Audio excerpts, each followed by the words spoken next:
Good morning, good afternoon, and good evening. Welcome back to We Are Athletes 2. It is December 14th. We are filming this Thursday night.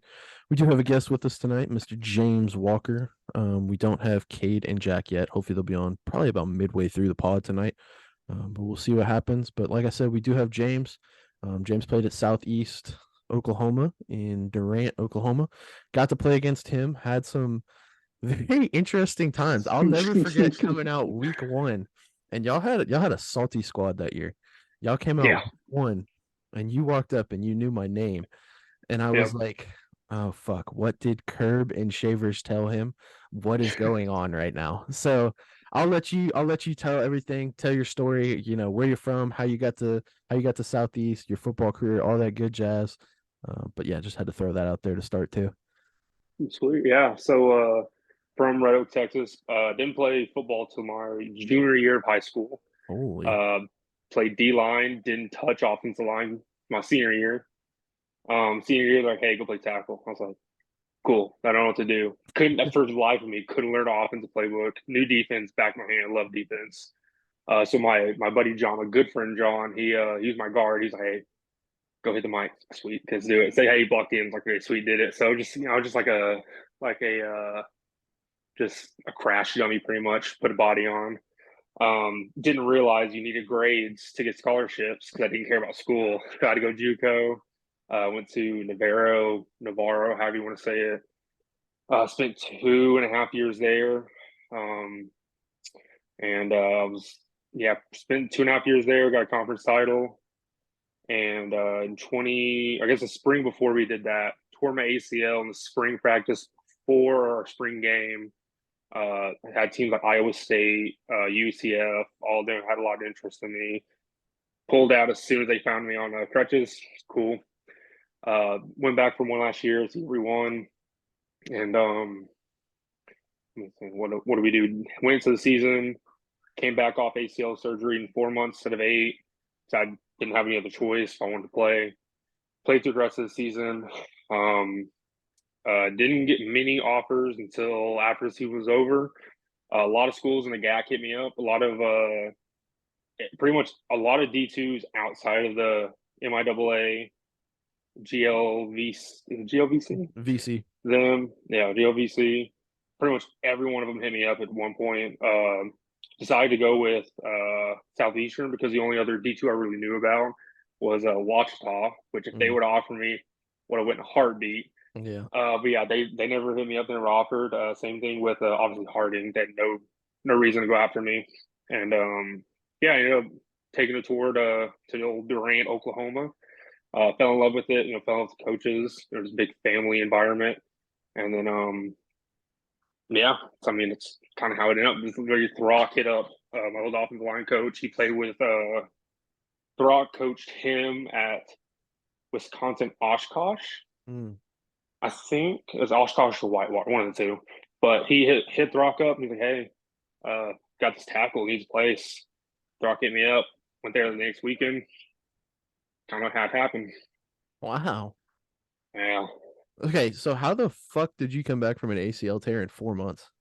What are you fucking It Aaron was Rodgers or so, some shit? dude. I have no clue. So I mean, I heal fast. I've had all my injuries I've had. I've come back super super quick from. It was a true partial ACL tear. Literally split right down the middle. The guy who the Dr. Meister, he does the surgeries for the Dallas Stars and the Texas Rangers. Mm. Ended up accepting me. He's like, hey, it's like a 1 in 1,000. We'll take you. Sweet. Did that. Did all their a lot of rehab in house. So I'd drive from Corsicana to Arlington, which is about Mm. hour and a half every morning. I'd be there at 7 a.m. Go back down to Corsicana, do everything, do practice, go through everything, and then just do it all the next day over and over and over and over again. What a grind, So dude. yeah, JUCO. Yeah. Okay, so Yeah. I mean, we hear the stereotypical JUCO. It was the trenches story. Yeah. What was your JUCO experience? It is so first week, we got there, didn't know what to expect. I think I got there and I was about 245, 250 pounds, real small, real light. First week, it's a wake up call. We had our strength coach, who was also our defensive line coach, Coach Acuff, who was at, I think he coached the Cardinals shortly after us. I think it was 2018, 2019, around that time.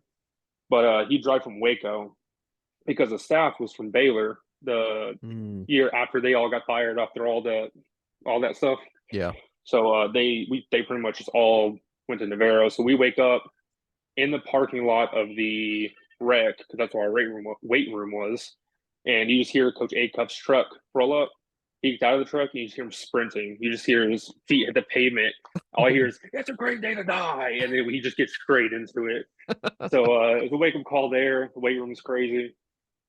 Um, but I mean, outside of that, I've seen a lot of shit. I have a lot of stories that definitely cannot tell for probably a couple more years. But I mean, I just stay out of trouble. I literally just play video games all the time. When I wasn't in class, wasn't in practice, just playing video games, staying out of trouble, keep my nose clean, just grindstone, just football. Yeah. And then you said you took a visit to Durant, Oklahoma, and you fell in love with Southeast Oklahoma. I would love to Yeah. ask, how the fuck did you fall in love with that dump? Okay. So let's talk. Okay. Whoa, calm down now. Not a dump. All right. Let's talk about a couple things. So one, Coach Puma, Coach Throck, accepted me. Like the moment they heard my story, they knew everything. They're like, yeah, let's do it. Like they were the first coaches who I felt were genuine about everything they said. Then I met the rest of the staff, Coach Fears, all the guys. On my visit, they accepted me essentially. Um, and there's a little a hotel and resort about 10 minutes away, so that kind of helped. Plus, it's only 2 hours from home, so Yeah. and really, there's a Whataburger in town, so it's not like it never left. Yeah. So Yeah. I can understand that. And Fenwick yeah, came from Missouri Western, correct? I believe so. Well, he was at Missouri Western. I know he was at Missouri S&T? S&T at one S&T, point. I think, is where he came Yeah, from. You're right. Yep. yeah, I knew yeah. it was one of them. I just couldn't remember which one it was. Yeah, Yeah, he was. S&T. Yeah. That's right. But yeah, to talk a little bit about you specifically as a player. Like I said, we came out first game, and I swear to God, you knew my name and you said, "What's up, George?" And I was like, "It's this guy." Like I know Kervin, I know Shavers, but who the fuck is this guy? You weren't even here last year. Who the fuck are you? Um, but no, you had a little mean streak to you. Like Yeah, yeah, you love finishing blocks. Where did that come from? That was one thing that I kind of prided myself on, was being like very field aware. I wasn't yeah. listen, I was fat. I'm not fucking chasing shit. I'm listen, I'm not running down a running back or a wide receiver. If the ball pops free, hopefully a DB falls on it, because I was not getting there. Yeah, I Um, don't blame you. but I'm one of those guys that head was always on a swivel because I'm Yeah, not getting put on someone's highlight tape. yeah. But you love to finish blocks. Where did that little aggressiveness, that mean streak come from? Because like you said, you only started playing football as a junior, and then Yeah, playing offensive line as a senior. So where did that come from? yeah. I really, I mean, for me, I think it was, I don't think there was a defining moment, but I do remember when I switched to offensive line my senior year. Coach Fanning, shout out Coach Fanning, great coach. Still one of my favorite coaches to this day. Great person overall. Hilarious. I mean, offensive line coach. It's just, one of those guys. I remember I messed up a block and I didn't know how to run block, and he just dog shit cussed me out. He was like, "Hey, get better or get out of here." I was like, "Cool, let's do it." And then ever since then, it's kind of just head down, just go. Very nice. I mean, and Yeah. that's I feel like that's something that's kind of lost in today's game, is Mm-hmm. that very aggressive, hands-on physicality. I'm gonna put you in the dirt type player. Mm-hmm. Um, but yeah, I mean, I hate to say it because I'm going against you, but it is refreshing to see a guy like that play, because I love the physicality side of football, especially in the Oh yeah, trenches, for something like that as well. Um, so what lost did you art. go ahead? It's a lost. It's a lost art. You don't see very much of it at all anymore. Like you see the top of the top, and then trickles here and there. Like I mean, they're like a little drop in the ocean. Just here and there. But Yeah, yeah. no doubt, no doubt. So what'd you get your degree in at Southeast? I ended up because of COVID and all the eligibility and stuff, we kind of prolonged a couple different things. So I ended up getting my bachelor's in liberal arts and science, and I'm like 6 credits short on every business major you can think of. So I ever want to go back and do that, I can do that. But just a basic, pretty much general studies. Yeah, yeah, understood, understood. What are you doing now? Give us the life update after college. All right. So after college, getting ready for pro day, had a okay pro day, decent pro day. Hard to do a lot whenever you come off knee injury and just being fat. So did what I could. Went through, had a lot of. I think I talked to all but two NFL teams during that process. uh, Dallas Pro Day. They bring all their local guys in. I was one of like six offensive linemen there. That was a really cool experience seeing how they operate a day to day, and it's just insane. Mm, Went through that. You expect to be UDFA. Didn't happen. It's business. Makes sense. Um, and because of that, I was upset. Expecting a call or an offer. Went to Stephenville to hang out with my girlfriend for a week, take some time off. Haven't taken her all year. Got there at about 8 p.m. that night. Woke up the next morning at about 7 a.m. with the GM of the Michigan Panthers of the USFL. It's like, hey, you want to play ball? It's like, sure, let's do it. He goes, you can be here today? Like, probably not. He goes, about tomorrow. I go, let me check flights. He goes, okay, what about Thursday? I'm like, I can make it happen. So stayed at my girlfriend's place for less than 12 hours, turned around, went back to Durant, packed my apartment up, back to Red Oak, back to Dallas, and then flew to oh, Michigan. man, Yeah. Yeah. what was that like? What was that experience like? Because I mean, that's a dream. That especially as Yeah. D2 guys, like we, I came in with a very set mindset of I'm here to get a degree. At the D2 level, Mm-hmm. it's not. You do have the rare occasion where you have a professional athlete that you're playing against. Like that guy will Mm-hmm. go on to do things.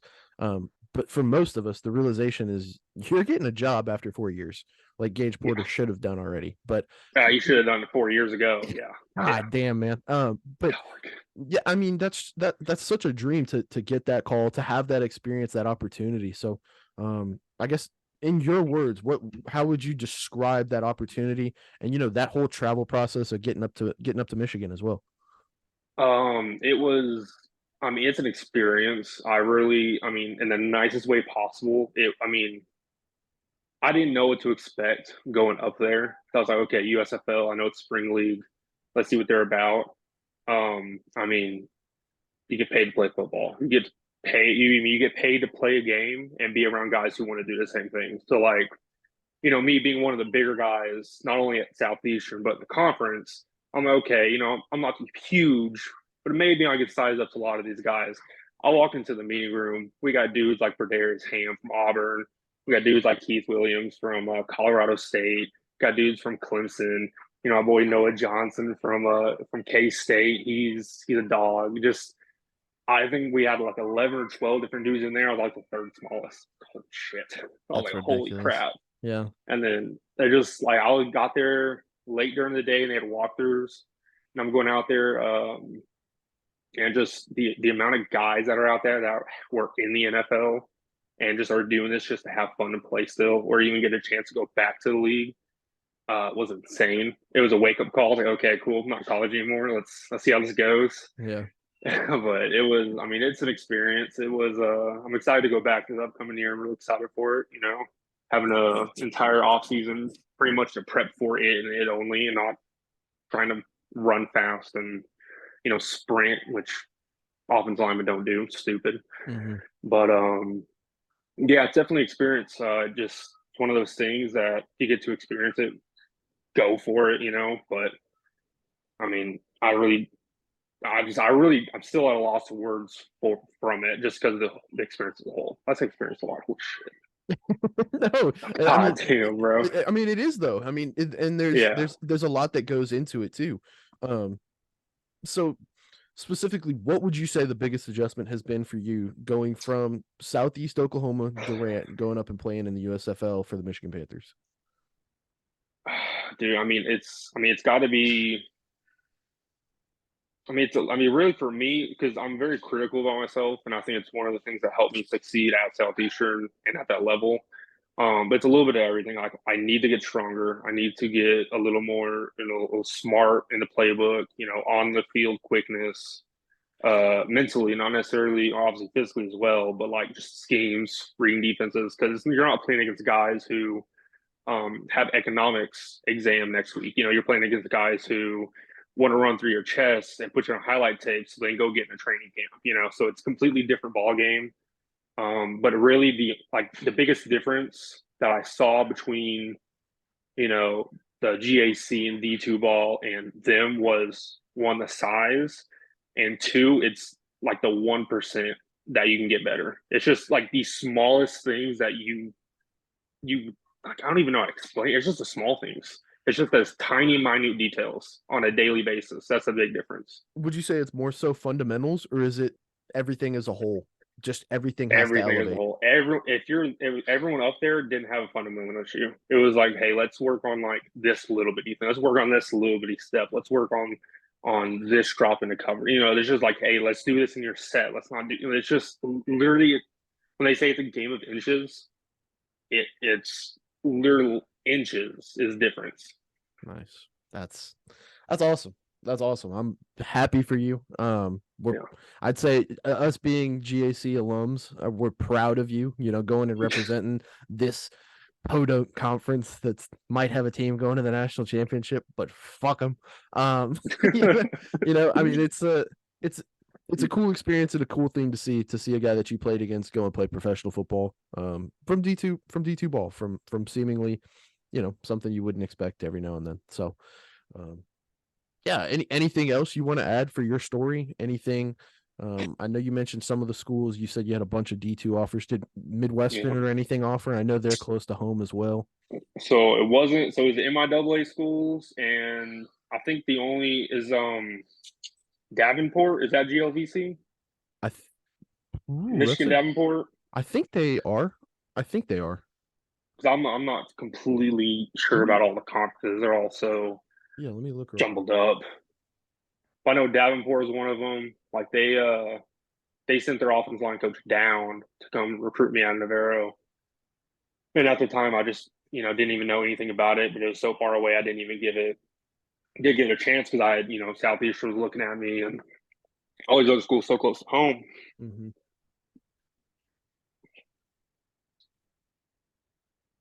Absolutely. Yep. No, understand that. I'm still looking for it. I'm No, looking you're like an good. idiot right now. You're good. So I'll say he said. So I remember walking onto the field or into that small ass visitor away locker room in Russellville. Let me that say that bullshit. that bum ass Dog, bunker. bro. When I tell you two of my Wings fans wouldn't fit in that, dude, it was so annoying. Yeah, it Dog, is. it is so small for no reason. And at halftime was a sauna, and after the game, bro, I waited for everyone to clear out. I couldn't go in there. No, because if you want to get, yeah, when you when you get in after the game, all the showers are running too, and it's just absolutely disgusting in Dude, there. it's you don't even get clean, bro. You just wipe yourself off, and then you sit in there and sweat. Oh, bro, locker rooms are disgusting. Yeah, you just God, got they're so disgusting. you just got wet in there. That's all you did. There was no No, that's all acting. you did. You just took your uniform off. You walk out more wet than you walked in. No, but I remember walking onto the field and I was just doing my little warm up, little stretch by band stretches and everything. And I saw you walking over, and I was like, I couldn't because I had my concert glasses on at the time. I was kind of just focusing. I was like, oh, that kind of looks like zero. Okay, yeah, that is George. He's walking over here. Cool. And the reason why I know that is for one, I like to do a little bit of research. If I can get in players' heads, I will. There are some stories that again I'll tell you off air that a lot of my teammates can attest. But not bad. It's just just like what the fuck are you talking about? But no, our offensive line coach, Coach Throck, he might be one of the just game smart. I don't even know words to describe it. He is just a genius when it comes to football. Like he's taught every position, and he just excels at it. He's teaching us like the way he taught the offensive line. He taught us what the defense would do, not necessarily like what we need to do, which I understood very well. A lot of some guys didn't, but I like that way of learning. Like, yeah, cool, you know what to do, but how are they going to react to it? But he was just telling us like, hey, they got a guy on the defensive line number zero. What the fuck's he gonna do? What is he gonna do? The zero is supposed to be the best player on the team, and they're gonna put their best player against y'all. Y'all gonna let them disrespect you like that? I was like, oh yeah, okay, Farak, yeah. Yeah, so you That's know, dude, it was just so funny. So the first moment I could, I was like, oh, I saw you, I was like, "What's up, George?" And you look up, and you're like, "What the fuck?" You're like, "Okay," and you walked away. I was like, "Yeah, okay, cool, let's go." But yeah, I will never forget dude, that. That was the first time I've ever been like, what the fuck is he talking about? I don't fucking know you, bro. Like, what the fuck? uh, No, it was. I well, mean, I had a mutual respect for Southeast because I got recruited there out of high school, and I got recruited pretty mm, heavy when I was transferring as well. Um, mm, so I had a decent amount of respect, and then of course I knew Curb and Shaves as well. Um, mm, but that side of things, when we had KJ on a couple weeks ago, he kind of attested to it. I love to mm. shit talk. I love Oh to yeah, talk shit. yeah. Like that was my fucking thing. If you couldn't block me, or if you thought you had beat me on a play and you said something, I was gonna have to let you know that you did not do that, or it was not gonna happen Mm. again. I don't know why. It was just a natural instinct. And also, by the time you got to me, I was fucking terrible at football. So I will say, I did not deserve to wear fucking zero. Oh Um, god. I wore that shit because I was a senior, and I was like, "Fuck it, I want a single digit." And there, ship literally looked at me. He goes, "The only thing I got zero." I said, "Fuck it, give it to me." Um, I've been 93 my whole career, my whole life, and I'd come in. God damn, I medicaled the year before, had a COVID heart thing, and then now I'm Mm. coming back to play football finally, and I have to go out there and I play against y'all first game, and I was like, bro, like what the fuck just happened? Because y'all weren't good the year before. We just beat y'all No, last year, no, yeah, and and, no. and I mean, new staff comes in, everything comes in. It's like, what the fuck just happened? Like, who are these guys? Because I mean, Dude, it just. y'all had Gray, you had what's his name back there slinging it. Shaves ran Mm-hmm. for 100 plus against us. I was like, what's going on? You had Do you? what's his So name at we guard? had, Granger or whatever at yeah, guard. Granger, What yeah, dude? Granger, bro, best teammate I've ever had, and definitely, bro, if he was just a little bit, if he was my size, dude, he wouldn't have been a Southeastern. He would have been at a big FBS school. Dude, his work ethic, the way he knows ball, he was doing all of this while having like a full 40-hour week job and doing school. And it's just the stuff he was having to juggle in his personal life. And like, dude, it was just crazy. I have so much respect for that dude. I love him like a brother. I love him so much. He's such a great person, just on and off the field. He's genuinely my favorite person I've ever played football with. But you had me at right tackle, him at right guard, Caleb Weatherford, which I don't know if you knew, was a D3 transfer, and from a triple option offense, came in and started center. I remember Dog, that. I remember that. We yes, talked about that, and we yes, said that was one of the guys we were going to try to you get into because we thought mm-hmm, coming from a triple op offense, he's going to lean a lot in the pass game. And we got out there, mm-hmm, and he was not doing none of that. So we were like, yeah, okay, so we yeah, thought wrong. yeah. Then you have my boy Daquan Montgomery at left guard, which we played together at Navarro. He was a center, and I was a guard or guard and tackle. But we went through all of college together, and then good old Devin Mitchell at left tackle, big old strong country boy, which he also had a COVID heart problem. He sat out the entire COVID year, didn't do anything, Damn. Yeah. and so he came back, and we didn't, just the entire team itself. It was just such a close knit, tight team. Like it was definitely the closest team I've been a part of, and you could tell everyone had genuine love for each other and wanted each other to succeed. I think that's why we did as good as we did. But like going into Art Tech, we didn't know what to expect. We are like, okay, cool. We did okay in COVID scrimmages. But 19, we still had everything to prove, and I think that was the biggest thing. I think everyone underestimated us, and then season goes how it goes. Three. Like I said earlier, football is a game of inches, and we can have three plays back, we go undefeated. Mm. So, but Yeah, that was. I mean, that was yeah. one of the best years Southeast has had in recent history. Mm-hmm. Was that year? Mm-hmm. Y'all, and like you said, it started with us because we came out the year before COVID. We beat y'all, and we were like, okay, like y'all had a lot of injuries that year. To be fair, but then the whole COVID thing happens. Who'd y'all go scrimmage? Midwest, UTPB, or something like that. Midwest. No, it was Northeast. Northeast, Northeast. Riverhawks. Yeah, Yeah, oh fuck them. dude, that was a shit show. You know why? What It was a happened? joint practice. It was supposed to be a scrimmage, but it was a joint practice. Well, Oh, it went on for 5.5 hours. Jesus Christ! Yeah. Like I didn't realize how long it was going on because we did one-on-ones and we did inside run and then we did half field scrimmages Yeah. and then we did the actual scrimmage. And I was talking to my girlfriend afterwards. She goes, "Dude, let's go get food." I was like, "What are you talking about? Like we just it's a couple hours." She goes, "No, it started at 1. It was 6:30." It's like, "Oh, yeah, That's yeah, let's get out of here." that's But disgusting. Yeah, because we had a yeah, we had a joint practice with them type thing as well, but I mm, swear to goodness, I think we no, started dude. at 5 and we got done at 8. So no, I cannot relate to that. Jesus Lord. Dude, it was the longest. I mean, it was fun just because we were doing something, and I've never done a joint practice or like a practice like that. I feel like we got a lot done, and it just didn't even feel like practice. It felt like you were generally playing against someone the entire time, but not in as intense as an environment the entire time. So I was a big fan of it. Looking back at it, holy crap, there's just no need for 5.5 hours. But yeah, we did them, and then we scrimmaged Midwestern up in Wichita Falls. I think it's all we did. We did a lot of intramural I was about to say, or inter squad. did y'all just have two or did y'all have three? I want to say we had two. I want to say we just had two. We Okay. had just two. Okay. I don't know why I thought y'all had more. I thought y'all had one more. Maybe I'm thinking of someone else. Maybe Naz or someone that played. I don't know. Um, but yeah, I mean the whole COVID year, we didn't know what to expect coming in that year, and Mm-hmm. y'all came and brought it and gave it to us, and then did it to the rest of the conference too. So we didn't feel Yeah. near as bad. I mean, yep, like I said, y'all had some fucking studs on that fucking offense. Like your whole offensive line was mature, very physical, Mm-hmm. knew what the fuck they were doing, well coached, obviously. But then you have a dude in Marquise Gray out there on the Mm-hmm. wing, and it's like, I mean, you can literally throw it up to him whenever you want. And Yeah, it's if I'm free not free ball. mistaken, he made us look stupid first play of the second half or something like that, where he took off down that sideline, broke a tackle, trucked a dude, and then juked a dude, and then scored.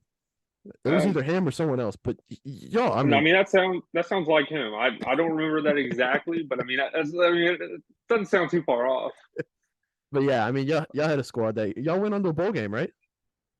Yeah, we play the Live United Bowl against Emporia.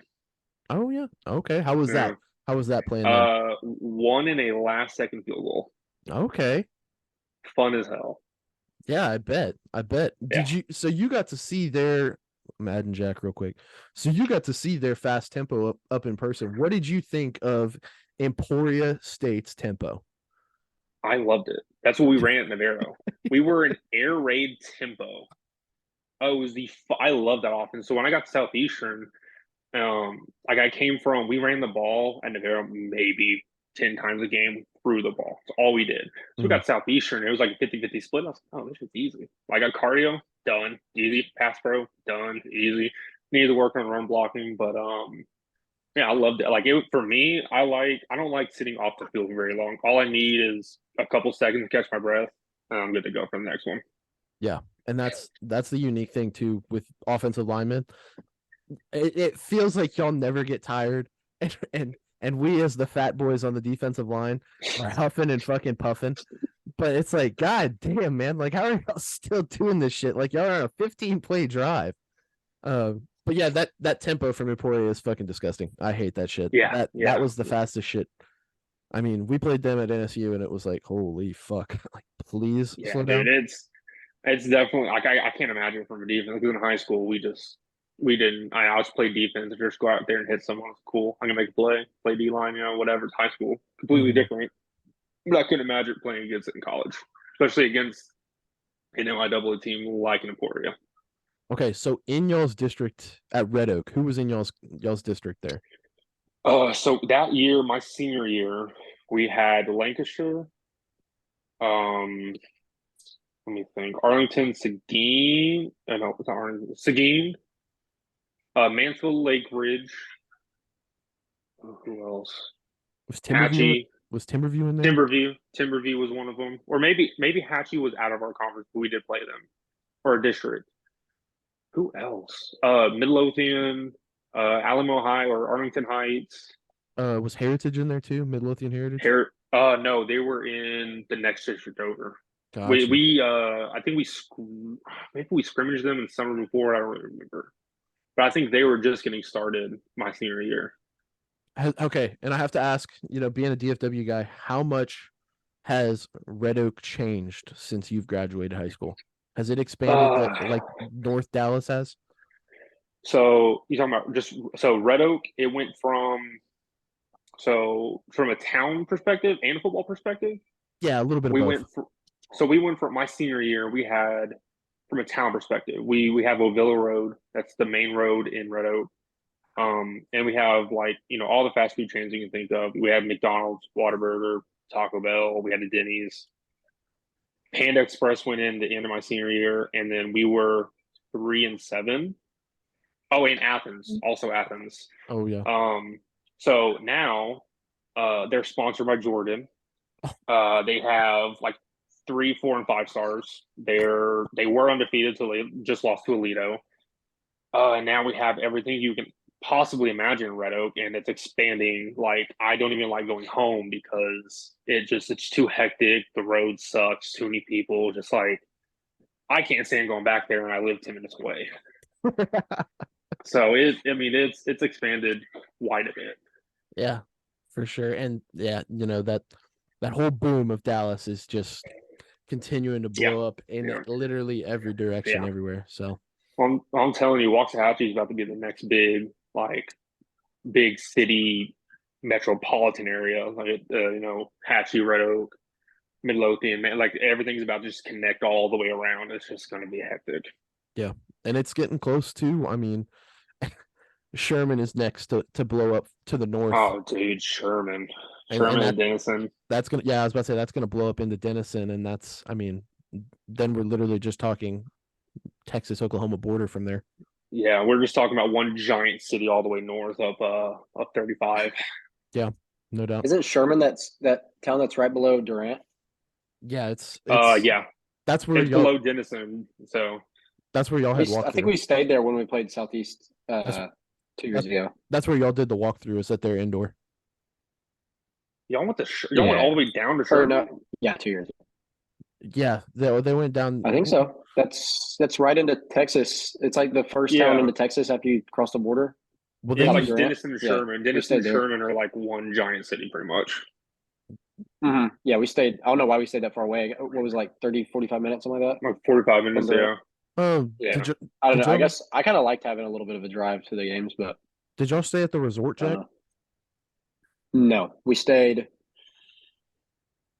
at some pretty run of the mill hotel, and then we had a walkthrough at some like maroon colored team. Sherman High. Uh, yeah, Yeah, Sherman. it was a pretty big school. It's a We good sized walked through facility. there prior to the game, and then we Yeah, drove the rest of the way. yeah. It Coach. was like a 6 o'clock game, something like that, maybe 7. Yeah, that's right. That's right. Because it was Yeah, was that the Thursday game? yeah. It Yeah, was that the was a first game of the Thursday game. season. Yeah, Yeah, Mm-hmm. yeah. I Yeah, knew it. but no overtime. It was a pretty good game. it was. West Um, played golf really good. Every year I've been the part of Southeastern. Every year it's just always been a close game. It just comes down to fourth quarter, which I like. But Mm-hmm. yeah, no, that They had a very interesting away locker room. oh, dude, I the didn't even tornado know. So I've tornado bunker. yeah, yeah. Yeah, So underneath I the didn't. home stands. I kind of liked it. It's pretty cool. So as I always thought, y'all stayed in the what was the old. We had an old swim pool, like an Olympic sized pool that we Mm-hmm. where they put concrete over. Now it's our weight room, the crazy weight room. So I always thought y'all stayed there. They just put all the away teams in there because it's a giant room that they filled up. But yeah, I didn't know y'all were in a storm bunker. And one day it was we had a tornado warning while we were lifting, so we go down there, and it had already been raining, and it's like flooded like 3 or 4 inches. So we're just sitting down there in the rain, and I didn't realize like it's just a storm bunker. Like I didn't realize it was that bad. Yeah, He already yeah. he already got to complain about our Oh, piece of shit dude. away locker room as well. So I Oh, mean, that we can. place is basically hell. Hey, I'll take the storm shelter. Yeah, I'll take the storm shelter any day over that. There wasn't even. I don't even think the stalls have doors on them. There's No, barely any running water no, in there. no. Oh, Hey, dude, it's the close to the coach. field though. I'll tell you that. You can't get much Yeah, closer to the field. it was on top of the field. Yeah, but I mean, I Yeah. remember the coaches. I saw the coaches' room. It's a broom closet. It's like only one coach goes in there at a time. Yeah, Ah, cool, yeah. sweet. Yeah, that's the home field advantage right there. Yeah. No, they used to the first year we went to Southeast, we stayed at Tanglewood, the resort right there on the Lake Texoma. Mhm. So we stayed there, which I think it's in Denison. I don't know officially. Mhm. But then we drove over from there. But I guess they changed it with Ship. Um, and then they hit Sherman High, which funny enough, Sherman High was where my defensive coordinator in high school was the head coach when y'all were there. So fun Solid. fact. Fun fact. Shout out Corey Solid. Kane. Love Jackie to hear boy. that. Southeast is the Savage Storm, right? Yeah. Yep. Is that like a play on words with the Storm Bunker? Or is No. it straight Storm Bunker? I think they had to change it because it was the Savages at one point, and it's an offensive term to some by what I've been told. So they changed it to Savage Storm. So So was the mascot like an Indian? But calling it the Storm Bunker is just it's not like a play on words with the Savage Storm. It's just actually a Storm Bunker. no. It's a literal storm bug. Yeah. Okay. Yeah. No, I don't know. I don't know what the mascot was before. I just know it was just the S that looks like a Swasu S, just Oh, normal OS, and then when I got there it was or I guess before then obviously it was just a lightning bolt in the buffalo. yeah. Yeah. Or the bison. Which I think that whole state of Oklahoma, I mean, you could really have Bison. some yeah, bison. I mean, you could really have some fucking I mean, Northeast was the Redmen. Hmm. Y'all were the Savages at one point. I feel like you could Hmm. do that whole state. I feel like all of it has some sort of native tribe to it. You Yeah. could really do some unique things with those names if they weren't considered offensive to Hmm. a small group of people Well, who all you make a got to lot do of these days noise. is get the actual tribes involved in it, and then it's not offensive. It's like what Florida State does. They True. actually have like they give money to the Seminole tribe, and then have like a real Seminole Indian come out and do the arrow torch throw. True. Yeah, that would be Well, the best way to do it. I'm pretty sure our biggest sponsor, it was towards the end of 20, I guess the rebrand from 23 was Choctaw, the casino resorts. Like they Yeah. branding on everything. They give us money for everything. Um, so I mean, I guess that count technically. That was a massive partnership too when that happened. That was Uh-huh. that was Yeah. that was one. I think that was big for y'all and big for schools of y'all's size too. Hmm. Because I think we're gonna do something along those lines as well in Russellville. Hmm. We'll see what happens. I don't want to give anything away. That could be a off-camp story. Yeah, Um, off cam store. but I think that opens up a bunch of possibilities for funding. I mean, if hell, have them throw their name on the scoreboard and they can fund the scoreboard, Who cares? and it's great marketing. So I think it'd be a good partnership. I think we're doing something along the lines of a hospitality industry thing as well for like casino management with it. Um, be strategic as you can, and I think stuff like that would be good for universities in general. But Jackie boy, how you been? You have a good week? Yeah. Same old, same old. Just been working. Went to a Grizzlies game. Been working out. That's pretty much it. Been somewhat uneventful. Yeah. Been watching the game earlier today. Already hit my over in the. I'm not an over guy, George. In the over Already smacked it. the over in The what over game? already hit. You're fucking No. kidding me. I took the under. Yeah, it's 42-0. Yeah. The Chargers have lost like 4 fumbles already. It's pretty crazy. I've never seen that happen in an NFL game. I just don't. Yeah. No. I don't need to gamble. It's just Come on. it's killing me. Golly, dude. Like, I mean, you look at it, it's two useless offenses. Yeah. I mean, where in the utter fuck did this outpour of points come from? I mean, it comes from the Raiders. The Raiders have seriously gotten the ball on the 25-yard line going in like 3 times already in the game. Yeah. And it's halftime. It's crazy. Yeah. My bad. And If I Josh keep looking Jacobs isn't up, playing. no, you're good. that too.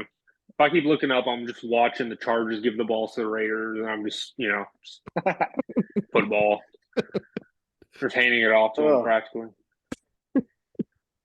Oh shit. Okay, I did want to It's two just atrocious offenses without their starting quarterbacks, and Josh Jacobs isn't playing. Wild. actually. Should I save it? Yeah, I'll save it. I'll save it. All right, y'all want to do the immaculate grid? Let's do it. Show. Okay, share screen. I got it. Okay, Oh, for those of y'all listening, immaculate grid today across the top. We have Bengals, Buccaneers, and 10 plus sacks in one season. Correct? Yep, 10 plus sacks in a season. mhm. And then down the side, we have the Minnesota Vikings, the Cleveland Browns, and the Buffalo Bills. Josh or James, you are our guest. Start us off. Jeez. So I know ball, but I don't know ball. I mean do they had to have done it on that team, or could they have done it and play for I that don't team? think so. I bet Let's it's just they had to have played for that team for at least a game, Damn, but also I was gonna say Von Miller then for the Bills, 10 plus sacks because he did it with the Broncos. when But I'm yeah, not paired sure that's if that that'll, would I think that'll count. work. That has usually he applies. did he get 10? No, so this has to be with that team.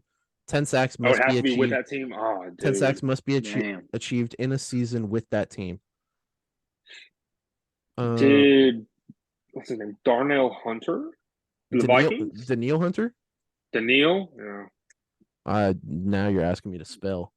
Oh, Uh dude. Just type Dan- in. mm, okay, let's type in Hunter. There he is. Okay. Is that your answer, James? Yeah, let's go with it. Daniil Oh Hunter. yeah, there we Hey, go. There we well go. There we done, go. sir. Daniil. I'm glad you did. I Hunter. was thinking Jared Allen for that one. That's what I was thinking of there. Do we go with the obvious Miles Garrett here for the Browns? Yeah. That's what I was thinking off top I of was my gonna think noggin. it's too easy of a layup. Is Miles Garrett 94%? Jesus. Jeez. Okay, Buffalo Bills. Bills. I don't think Vaughn's been healthy enough to get 10 plus sacks. No, he hasn't. He's been hurt every season. This is a random name that y'all probably won't know, but I don't think AJ Espinosa has 10 plus sacks in a season. Oh, Baker will play for yes, he will. Browns Bucks. Baker Mayfield. Old Wake and Bake Show. Nice. No way we can't get a Ryan Fitzpatrick on this one. He definitely played for the Browns, and I think he played for the Bengals. I was about to say, didn't he play for the Bengals and the Beals? He definitely played for the Bills. He had to have gone for the Bengals at some point. Fitzpatrick. Bang! Yes, he did. It's magic. Hey. Yes, he did. Can you only use the same guy once? Yeah, unfortunately, once he's out, he's out. Damn. Man. Leonard Fournette in Bucks Bills. Bucks Bills. Fournette. Good call. He just got signed, didn't he? Like a couple weeks ago. Yeah, I think so. Leonard. Playoff Lenny. Am I dumb? Just type his last name in it. I forgot it was. I forgot it was FOUR. Leonard Fournette did not. Has he not played a game for the Bills? No, he's just been on practice squad. I thought it was just. Oh, do you have to play? I thought that qualified. I thought you had to just be on the team. Yeah, I thought it qualified. I thought it did too. Damn. Well, that sucks. Oh, well, that counts for us. I mean, that we're counting that. Mental note. We are absolutely counting that. George, you gotta be able to smoke these Vikings ones. Come on. Yeah, you'd think. Yeah, then maybe I can't. Holy shit.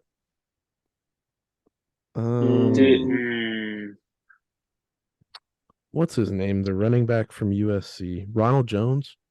Was he a Viking too? I don't know why I thought he was. I thought we picked him up for a game or two. Who all did Adrian Peterson play for? He didn't play for the Bucks, did he? I don't think so. Cardinals for sure. Who was it? Yeah. Oh, maybe it was Cardinals. Did he play for the Redskins? Redskins. Maybe that's the one. I was thinking one of those.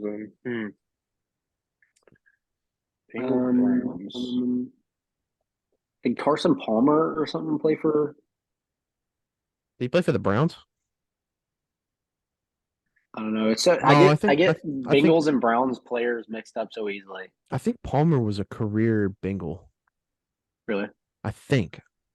We can check on that one, but I think he was a career Bengal. Oh damn! If too bad it's not Browns paired with Vikings. We could have gone the Pastronaut. He fucking sucks. Well, um, I know it's off topic, but who was that? Who's that receiver you were talking about earlier? That got their touchdown, George. Trey something. Yeah, he just threw a touchdown pass to Devontae Adams. Dog. So Well, the a dude little I've bit. never heard of, the 5'9", 185 wide receiver has a Oh, receiving touchdown I'm and a bad. passing touchdown. I'm bad. Jacoby Myers did. He little Okay, orbit okay. motion, little kick out to him, and he just, dude. What are the Raiders doing? Is it 49-0? It's about to be 49. Yeah. oh My my gosh. God. And they're running double passes. that I'm that sick. that Oh, coach is just bro. trying to keep his job. I'm This is sick. this is primetime football. Best one yet. Antonio Pierce is a menace. Okay, I'm trying AJ Epinesa because we've already fucked it. Yeah, I can't think of anyone. I don't want to cheat it and look it up. He does not have 10. Damn. Okay, Browns Bengals. Josh Trying to think McCown. quarterbacks, Josh McCown maybe. maybe. That's I mean, I don't have any other guesses. Andy Dalton never been a Brown. I know he's a Panther right now. He was a I don't recall Cowboy. him being a Brown. The I Browns would don't be think he was a Brown. too humorous. His red hair. Uh, wasn't there a running back? Bengals No, Brown running back. not Kareem Hunt didn't play for the Bengals. Joe Mixon's only played for the Bengals. Yeah, he's only played for the Bengals. Um, fuck, bro. Why is this hard? I know I'm mad as hell. Every time I listen to the pod, I'm like, oh yeah, that guy, that guy, that guy, and then now I'm just drawing a blank. Dog. Once the lights come on, god damn it. Oh Any my. of those receivers that are with the Bengals right now? Did anyone play them play for the Jamar Vikings or Chase, Browns? Tyler Boyd, no. T. Higgins. He No. didn't. He definitely didn't. He's been a Yeah. Bengal the whole time.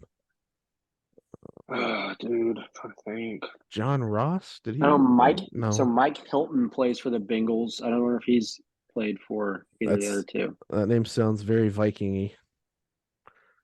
He played at Ole Miss. That's the only reason I know him. You said it's what? Mike Helton? Mike Hilton, HI, like the hotel. I don't HIL. think he Not, played for the. I mean, 17 to 23. Has he been there 6 years with the Bengals then?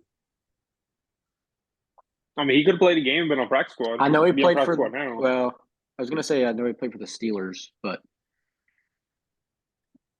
Okay, we'll save it. We'll save it. We'll save it. We got it pocketed. Mike Hilton is an option. Mike Hilton. Um. Okay, I'm trying again. Ronald Jones. I thought he played for the Vikings for a little bit. He did not. Okay. I mean, damn, we've we're getting our ass kicked. yeah, we have fucked this board. This is not good. Bengals Browns. I feel like there's an obvious one, but that's an in division. Josh Gordon? He played for Seahawks. No, he didn't play for the Bengals then. And No. AJ Green didn't either. Amari Cooper didn't. Damn, man. I keep going back to DB, and I know Awuzie didn't.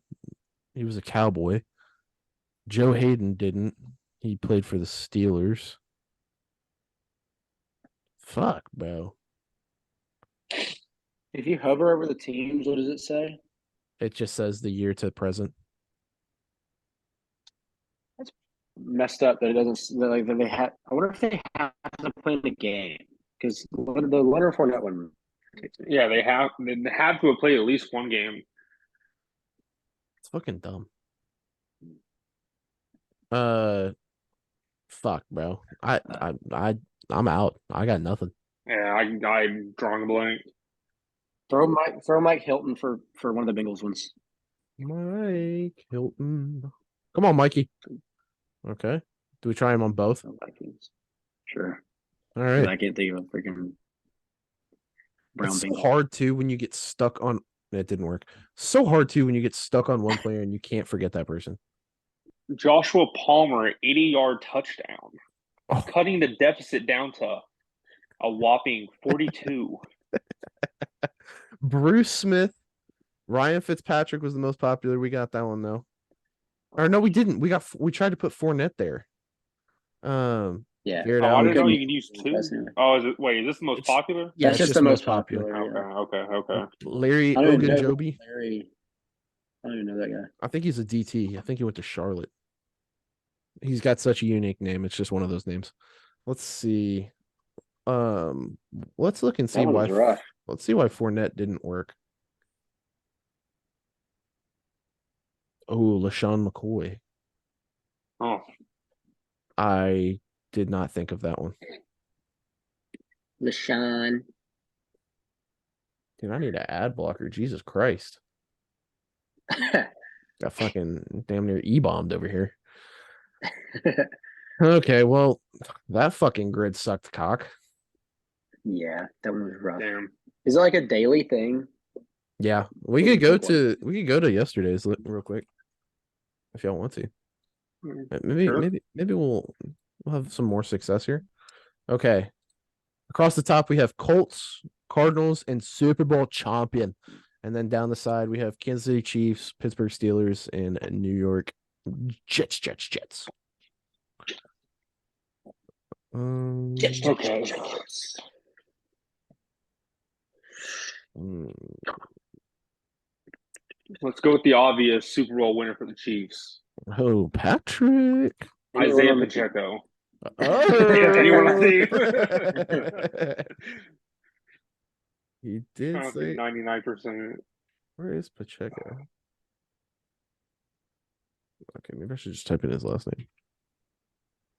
There he is. There we go. 2%er. There we go. Well Yeah. done, James.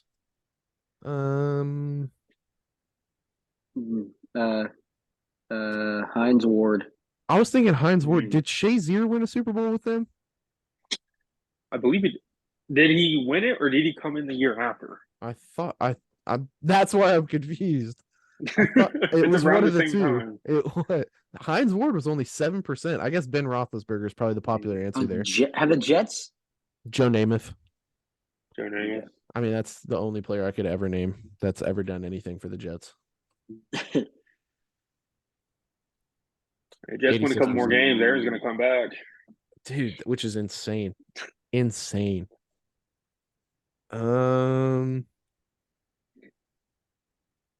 Cardinals. This is hard. Where was Zach Ertz before the Cardinals?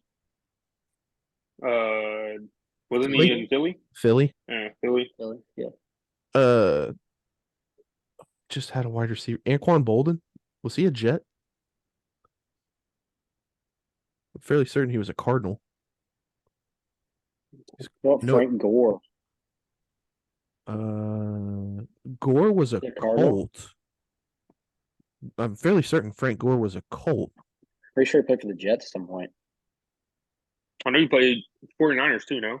Yeah, I'm not sure. that's where he that was spent the most bulk of his his career. And then Okay. tail end, he pulled a Ryan Fitzpatrick. Yeah. Dude, that's tough. Do we Dude, this go? one's tough too. Do we go Colts Jets for Frank Gore? So we take a swing at it. Oh, I got a long shot on a Colt Steeler. Oh, Dante Moncrief. Dante Moncrief.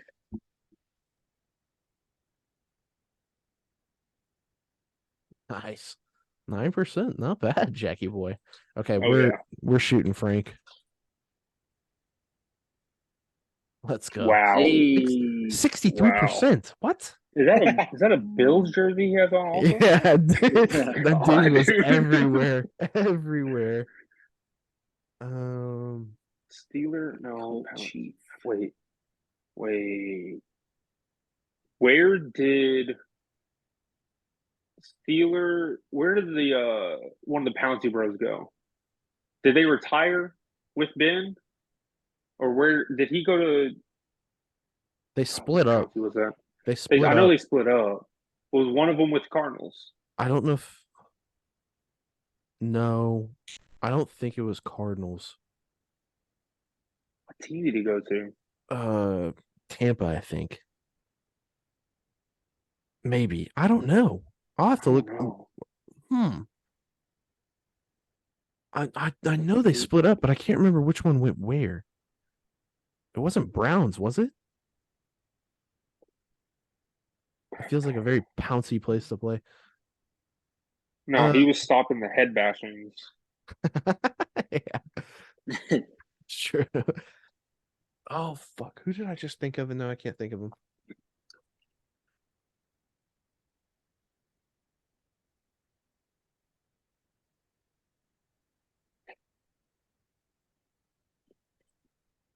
Hmm.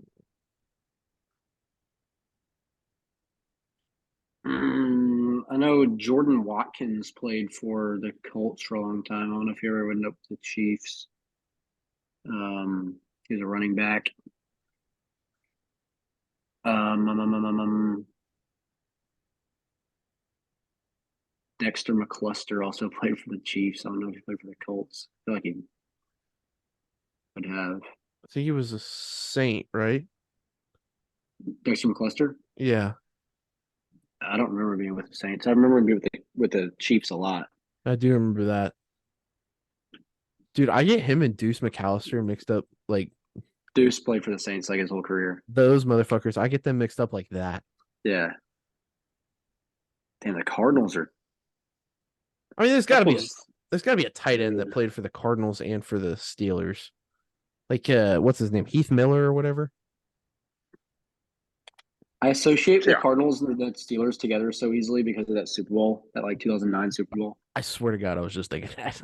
Yeah. Talking about the Larry and Troy.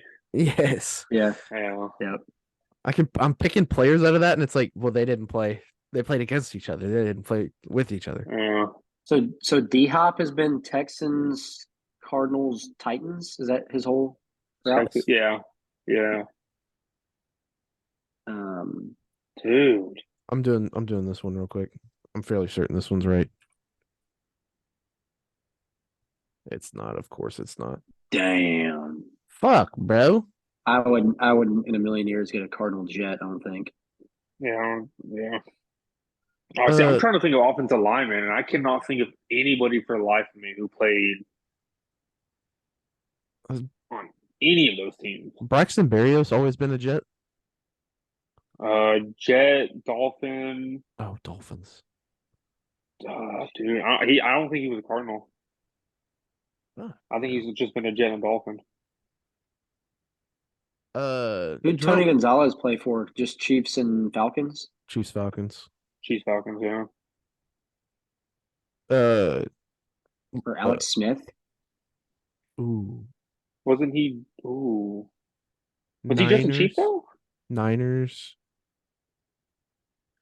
Chief. He played for the Redskins. He was a Niner Chief Redskin, I think. When he came back, yeah. Yeah, I don't think Who he did he played. get? Who did he mess up his knee with? Was that the Redskins? Yes. Yes. Yes. Very much yes. Fuck, bro. Why is it so hard? It's rough. Carson Palmer was a Cardinal. He was, yeah. Was he a was he a Jet? I don't think Wasn't we that can around the retry same time anyway. You only as get one as shot. Mark Sanchez and You can retry it. Mark Sanchez. Oh, you can? we should only get so many guesses, right? Yeah. Carson Palmer was not a Jet.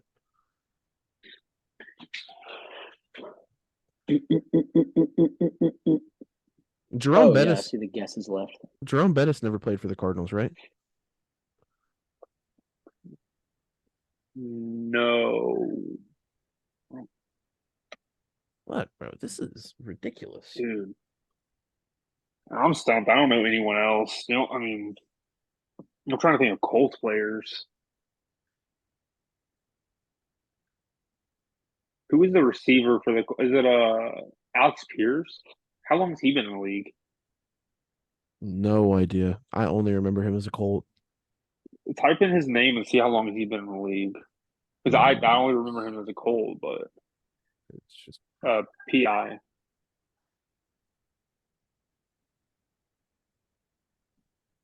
try Pierce. Mm. Oh, Alec. Yeah, I think they're 1 year. Ooh, yeah, no, never mind then, dude. Dang. I don't know why I was thinking of him, dude. Dang, I'm stumped.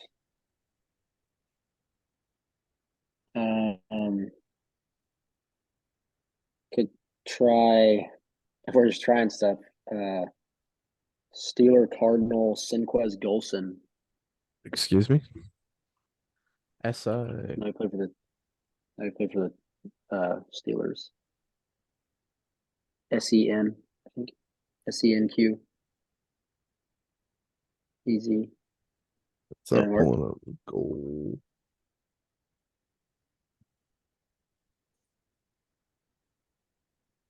Is it GOLSON?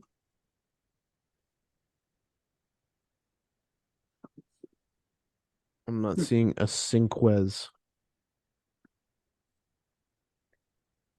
I don't know why that wouldn't come up.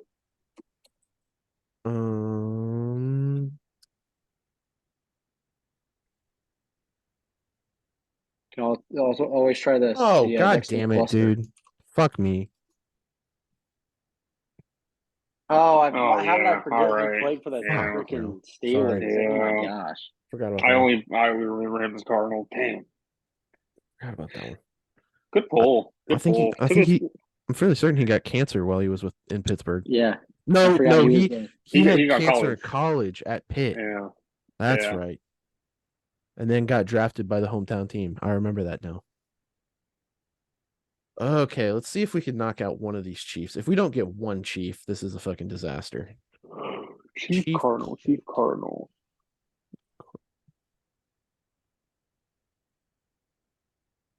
Did wait? Did who was what's his name? He's on the Saints now. The DB or the safety. Honey Badger. He went to LSU. Tyrann Did he Matthew? get drafted? Oh, Tyrann Did he Mathieu. get drafted by Cardinals? No, but he definitely played there. I'm fairly certain he was drafted by the Chiefs. Good call. Oh yeah, Good pick. Tyrann I Matthew was the most remember. popular answer. Nick Foles. I do not remember him as a Chief ever. Is he Dude, there quarterbacks now? just freaking move around like nobody's business. Is he there now? Yeah, I thought he's a free agent. What the fuck? Or I thought he was retired. Let's see. Yeah, he's free agent right now. He was in Indianapolis he was in Kansas City in 2016. Oh, and then he went back to Philly, and I think that's when he won a Super Bowl, correct? Really special. Y'all ever Yeah. look on y'all ever look on fantasy and see how there's like quarterbacks that haven't played in like 3 years on there? Like Tom Brady. Tom Brady is still on the fantasy waiver wire. Dude, I saw this Facebook ad, and it was like one of the Facebook groups you can join. It was a fantasy group. Some kid traded a CD Lamb and another tight end for Gronk and Tom Brady. I was like, oh, dude, you just got fleeced. Like, you don't even know ball. Couldn't Oh, even know ball, kid. fuck. All right, let's look at some D1 games this week. Some games. We have bowl games starting, ladies and gentlemen. Football is back on this Saturday. I think NFL games are Saturday as well, if I'm not mistaken. Yeah, there's 3 on Saturday. Um, First game Hey we George, have. I think I'll just get y'all, me, you, and Cade. And it's James, right? Yep. If you wanna join the fun, I'll make one for you too. But I'll make one like I've been doing for the parlay deals, and I can just put our like 13 bets, or not bets necessarily, but our 13 picks for the first 13 bowl games, and just make like a spreadsheet of it and make that thing just for our picks to see who gets the most right or whatever. Oh, no, And we can well, just put it on the story or something. now that you mention it, that would be a really good. Do you want to do like they're a guest picker that week for the bowl games that week? So we could do all the Yeah, that's cool. games. We do all the games all the way up to next Thursday's Syracuse games. So 1, 2, 3, Yeah, it's the first 4, 13. 5, 6, 7, 8, 9, 10. I just have 10 here because we'll film next Thursday, and we could knock out I know, this but if we're one. gonna do it, if we're gonna do like 3 weeks before the bowl games are over, we have to do 13, 14, 14, 41 total games. Mm. So it'll like overlay a little bit, but because otherwise there won't be like an even amount. Mm. That's cool. We can do that. So Yeah, let's do the first, first 13. okay, first game up. We have Georgia Southern at Ohio. It is the Conway Bowl. Is that what it is? No, the Myrtle Beach Bowl in Conway, The South Myrtle Beach Carolina. Bowl. Yeah. Yeah. That's a 10 a.m. kickoff there for Hmm. Georgia Southern, who doesn't have to travel, and Ohio, who's coming from Ohio, Athens, Ohio, to be Ohio. specific. Where are they playing that? In South Carolina. Conway, Ooh. South Carolina. Same time Mhm. zone. Georgia Southern 6-6 football team, not been very good to end the year. Ohio 9 and what again? Excuse me. 9-3 and better to end the year. Books have this as a Georgia Southern 3.5 point favorite. This is actually my pick for the WonderLay this week. I like Ohio plus 3.5. Dang, George, what happened last week, bro? Fuck off. Fuck off. I should have never touched the goddamn Colts against Jake fucking Browning. I should have known better. Yeah, okay. I'm going to Ohio. Give me the old Bobcats outright, and give me the Bobcats for the WonderLay. Alrighty. James, who you liking here? Ah, dude, give me Georgia. Don't know why. Doesn't make any sense, but give me Georgia. Picking Georgia Georgia State, Southern. nice. Picking Georgia Southern blindly. Oh yeah. Jackson, who you feel? George, you just picked Ohio? Is that what you said? I'm taking Ohio for the pick and plus 3.5 for the WonderLay. Okay, I got you. I also have Ohio Ohio as well. for the not for the parlay, obviously, but Yes. Okay, we have the Celebration Bowl. Are we picking this too? yep. Okay, Celebration Bowl. We have an 11-1 Florida A&M team who's been I guess a dark horse this year. They've been pretty damn good.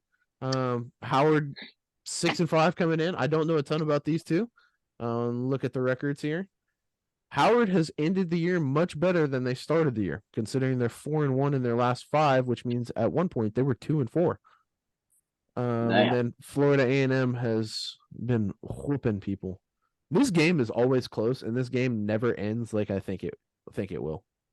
Yeah, Like this is a weird one. I thought Prime. It's only like a 3.5 point line too. I got 6.5 on here, but it might be 3.5 on the Oh other yeah, books. But no. that's It's 6.5 right. that's less It's than a touchdown. on the ESPN Fantasy app. It like populated the opening lines, and there's like a bowl pick'em deal on there where you get to pick every game as far as who wins against the spread, and the lines didn't move at all. So some of them are like a team will be like -7, but now they're like -10, but it's not updated in the it's not. fantasy app. Yeah. Yeah. Got you. Fuck. Florida A&M. I don't know. I'll take them. That's what I have as well. Give me their Atlas. I think James. FAMU. James. I had to grab a coin. You're good. Uh, Florida A&M or Howard? Oh, hold up. We'll do Florida A&M heads. Howard tails. Nice. Florida A&M. Florida A&M. Florida There it is. A&M There it it is. is. If I don't know Dude, anything, we'll let Pete decide. He's gonna get him all right, like It's like not my gonna miss. sister in March Madness. Okay, next game we got Jacksonville State coming off a really good year. Old Rich Rod at the helm there, coming up against a good 6-6 UL team who stuttered to end the year to say the least. I Jacksonville State's what 2.5-point favorites. 8-4. This was probably Yeah. my second pick for the WonderLay. This was my backup. Don't mind Jacksonville State -2.5. Yeah. But Yeah, I'm not betting on any team that got beat by Southern Miss this year, which is Louisiana Lafayette. So what fucking sucks is the game's in it's in fucking New Orleans as well too. yeah, I know. That's And tough. I feel like there's always a Louisiana school in it. Yeah. I'm still going Jacksonville State. Give them to me. I got Jack State too. Go Gamecocks. The Cax. James, who you Yeah, feeling? Home team. Cax. Go Raging Cajuns. Oh, Ooh, he's got the takes Cajuns. UL. I don't mind that. I don't mind that. This this game intrigues me very much so too. Miami, This is a good Ohio one. coming in at 11-2, playing against an App State team that's 8-5, who has had their ups and downs, finished the year stronger than they started, but lost to Troy in the what are they in? The CUSA Sunbelt? championship, Sunbelt championship. Thank you. And then Miami, Ohio won the MAC, right? They beat Toledo. But That's like 8.5-point dogs. because this game is supposed to be two conference champions, but because no, what the fuck am I talking James about? Madison. No, Oh, I think it's yeah, Troy. yeah. I'm thinking Yeah, of the wrong Troy. thing. I'm thinking of who got the New Year's Six game? Liberty? Liberty. Yeah, I'm thinking of the wrong thing. Yeah, I don't know what the fuck's going on here. You mean Miami of Ohio with the points, but give me Miami, Ohio outright as well. All right. I don't get that line. 6.5 points for an 11-2 team. You're fucking insane. I'm taking App State. The line's fishy. Very. I'll go App State. Go App State here. James. App State. App State. Take an app. The boys from Boone. Yeah. Okay, another very intriguing matchup here. New Mexico State 10-4 in the New Mexico Bowl against Fresno State, and Fresno State has not ended the year well. Losses to San Jose State, who turned out to be a pretty good football team. A loss to New Mexico, that's a bad loss, and gave up 33 points to San Diego State. That is horrendous. And then New Mexico State, really good year, and then ran into a buzzsaw in Liberty in the conference championship game. So I like the Aggies. Give me New Mexico State.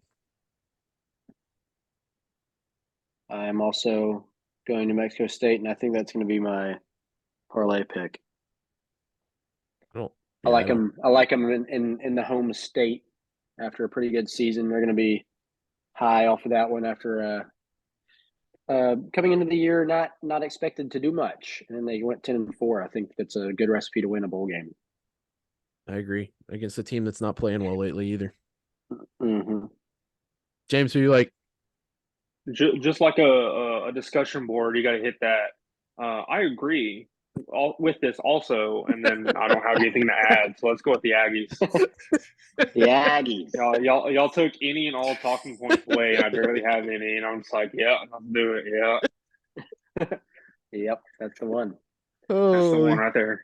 Okay, we have UCLA versus Boise State in the LA Bowl. God, dude, I mean, let's just fuck teams over and make them play home games, huh? Fuck me, bro. UCLA are 4-point favorites. That number's grown from 1. I'm letting James go first. James, who you feeling? UCLA or Boise here? Let's go with UCLA. As we see a Las Vegas Raider big man touchdown. Little strip sack for Max Crosby. Good Lord. Did he score too? like, yeah, This is getting on the verge Max, of one of the biggest blowouts like ever in NFL history. Max Crosby caused it. Then the old 96, I don't know his name, but definitely on the bigger side, kind of jiggle jogged it all the way down. Oh, it wasn't Max Crosby. That was who was that? It's not Carl Nassib. Oh, Hey, dude. y'all want to Yeah, guess? not Carl Nassib. Y'all want to guess what the biggest blowout in NFL history was? What was it? I have no idea, honestly. Was it Take a point differential. who? Yes. Wasn't it 70? What was it? Was it not 73, 74? 73-0. Yeah. Holy. Yeah. Bears Redskins in 1940. Oh Mhm. my God. The Bears won 73-0. That's like Georgia playing Cumberland. Yeah. Insane. Was that That's like Georgia or we was play that Georgia TCU, Tech? Was that Georgia? Georgia Tech, I Georgia think. Tech. It's like Georgia Tech beating Cumberland. Jesus. Like Yeah, 200 or whatever. The only reason why I know that is because they were talking about it, and they when the Dolphins beat the Broncos, Mike McDaniel was saying he didn't know he was that close to the record. And I'm living with my girlfriend and her parents, and I'm in a Bronco household, so that wasn't a very fun weekend. So that's the only reason why What was I that, remember 70-20? it. So, something like a 72, something. I don't know. It was a lot. That was wild. Hey, relax. Just let Russ cook. We're all good. There's no Hey, worries. hey. Oh Lord. Mr. Hey, there's just a wake Mr. up call. Unlimited. Mr. Unlimited. Okay, so James with UCLA. Jack, who are you taking here? I got Boise. I was this would have been my parlay pick like 8 days a week. But I think Boise's quarterback is transferring. Why? I have no idea. They just won the Mountain West and like went off at the end of the season. He did. He just committed to Arkansas, actually. I'm still going Boise, but I'm not gonna do them as the parlay pick anymore. I'm gonna have to go UCLA for that massive reason that Taylor Green is not there. Fun fact: cousin of one of Allen's former quarterbacks and went to Louisville High School. Taylor Green. How about that? Nice. I think he actually lived in Allen at one point too. Lovely.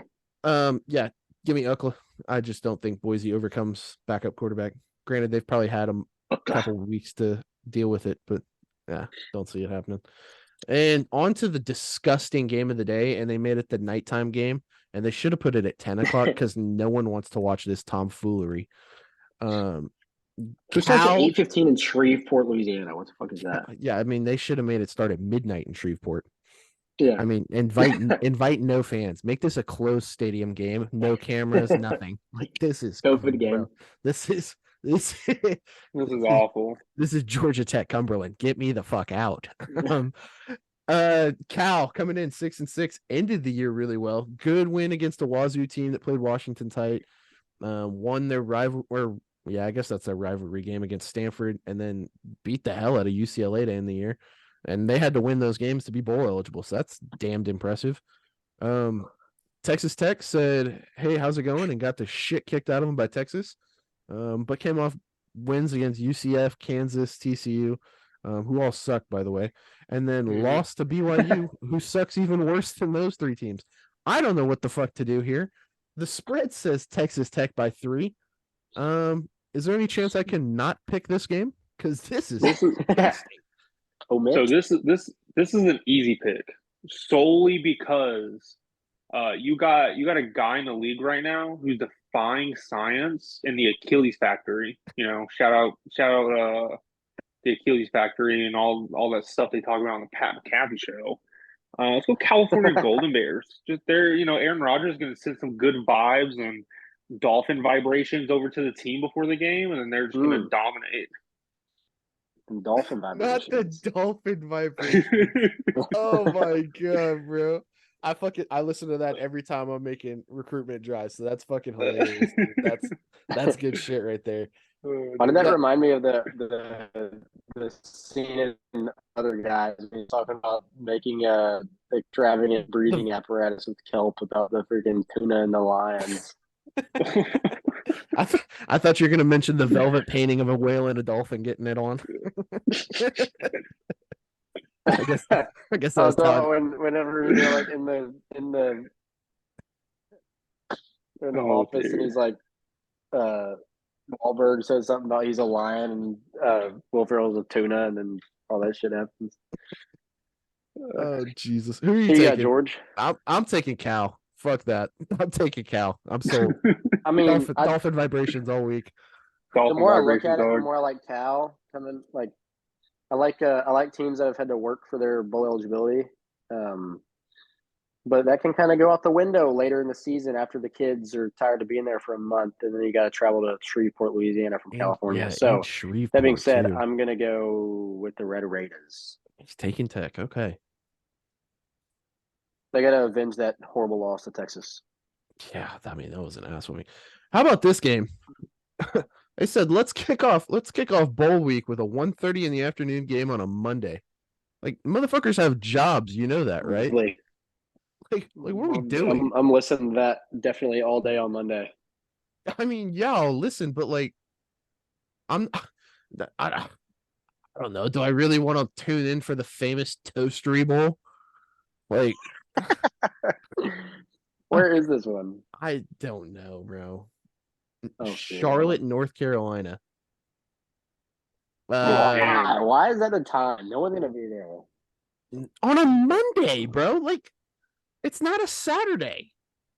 No one's gonna be there at all. Not a fucking soul.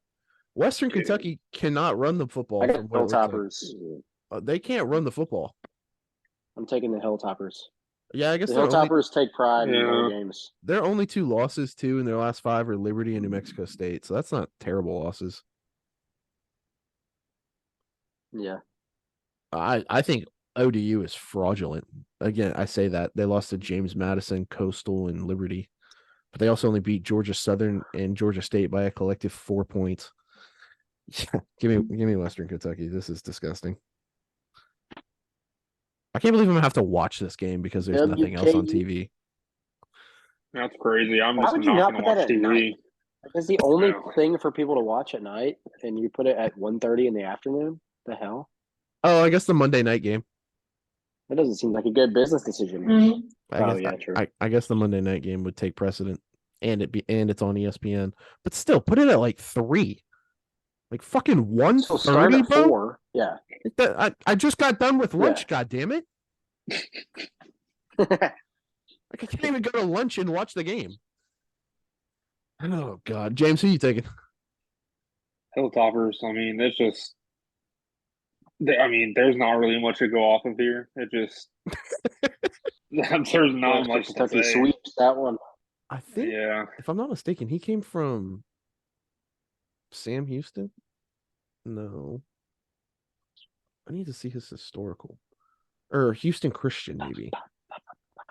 Sorry, I'm getting too deep here. Okay, maybe West Florida. West Florida, that's right. We got a little D2 legend here in Austin Reed. Played his first 2 years at West Florida, and then transferred to Western Kentucky and has played his last 2 years. That's right. I knew there was some significance to him. What the fuck is going on? I'm sorry about the language. Oh, dude, trust me. What I'm the a fuck sailor. is going on in this chart? Encouraged. What's the The score? Raiders have scored again. It's 62-7. It's about to be 63-7. I don't know what just happened. I think it might have been a strip sack or a pick 6. But I just look up. And see Easton Stick putting his hands. Oh yeah, it was a pick 6 on a Austin Eckler. Dude, I want to know. Please, somebody look on fantasy and see how many points the Raiders defense has. Oh, Jesus Christ. Oh, dude. Jesus Christ. I mean, they probably have double digit. I mean, they're probably in the 20s. They're putting the Cowboys week 1 numbers. I tried to pick them up in a league. I don't know where it went. This is the Raiders. The Raiders team currently has 31 fantasy points. Oh my God. 7 points against, 1 pick. Oh my God, am I playing them? 3 sacks and 2 touchdowns. Honestly, I thought it would be more than that. Oh God, I thought I was playing them this week. Whew. Dude, I think I'm gonna have to drop Cameron Dicker because the Chargers offense is useless. I'm playing Devontae Adams right now. He's 22. That's unfortunate. Okay, next game we have UTSA versus Marshall. UTSA are 8-4 coming in. They lost the. Did they lose the conference championship? No, Tulane played someone else, so they lost the week before. And then Marshall coming in at 6-6. 13 points is a massive number for bowl season. I'm still Yeah, I'll it take is. UTSA though. Yeah, I got the Roadrunners for sure. James, James. James, who you want here? Let's I don't know because I have no stake in either of these, but I have teammates who have played for both of these teams. Oh, which one? Ah, Which dude. teammates did you like more? That's what's going Don't to say determine that. it. Whoa. Let's not do all that, man. You know, let's stay in Texas. Let's do UTSA. I like it. Do UTSA. Go Roadrunners. Nice. What is their thing? It's like Triangle of Passion or something. Couldn't tell you. In the Battle of Mid, USF gets to play against Syracuse in the roofclaim.com Boca Raton Bowl. Jesus. The Boca Raton Bowl. I mean, this is another game where I want to pick neither team. Why are USF underdogs? Because they're in the Conference USA or something. I mean, yeah, but Probably. fucking Syracuse literally just hired a new head coach. They've got like 2 or 3 dudes linked to him in the portal for transfer quarterback. Like, they fucking suck. Give me the Bulls here. You got the Bulls? Yeah, bro. What the fuck am I looking at here? Like, those guys aren't gonna play. You know that. What are we doing? Go Bulls. Bulls out of their last 5 have lost to a decent Memphis team where they put up 50 points and lost a game. Can't fault you there. And they lost to a decent UTSA team. Meanwhile, Syracuse lost to Georgia Tech, Boston College, and Virginia Tech. Don't speak bad about Boston. About hey, those are all bowl teams. I will say. Virginia Tech. Georgia Tech is good. Yeah. Boston College is in the Fenway Bowl against SMU. Jesus Christ. I mean, they're all mid. I'm going Syracuse. I think they're going to get some momentum off the new coach and try to show out a little bit, and they're going to win. I'm right there with you. Let's go Syracuse, only because new head coach and the seniors on the way out want to really ball out one last time. It's going to be Syracuse. Mm-hmm. Nice. Nice. Good logic. Okay, Georgia Tech versus UCF in the battle of the national champions. Let's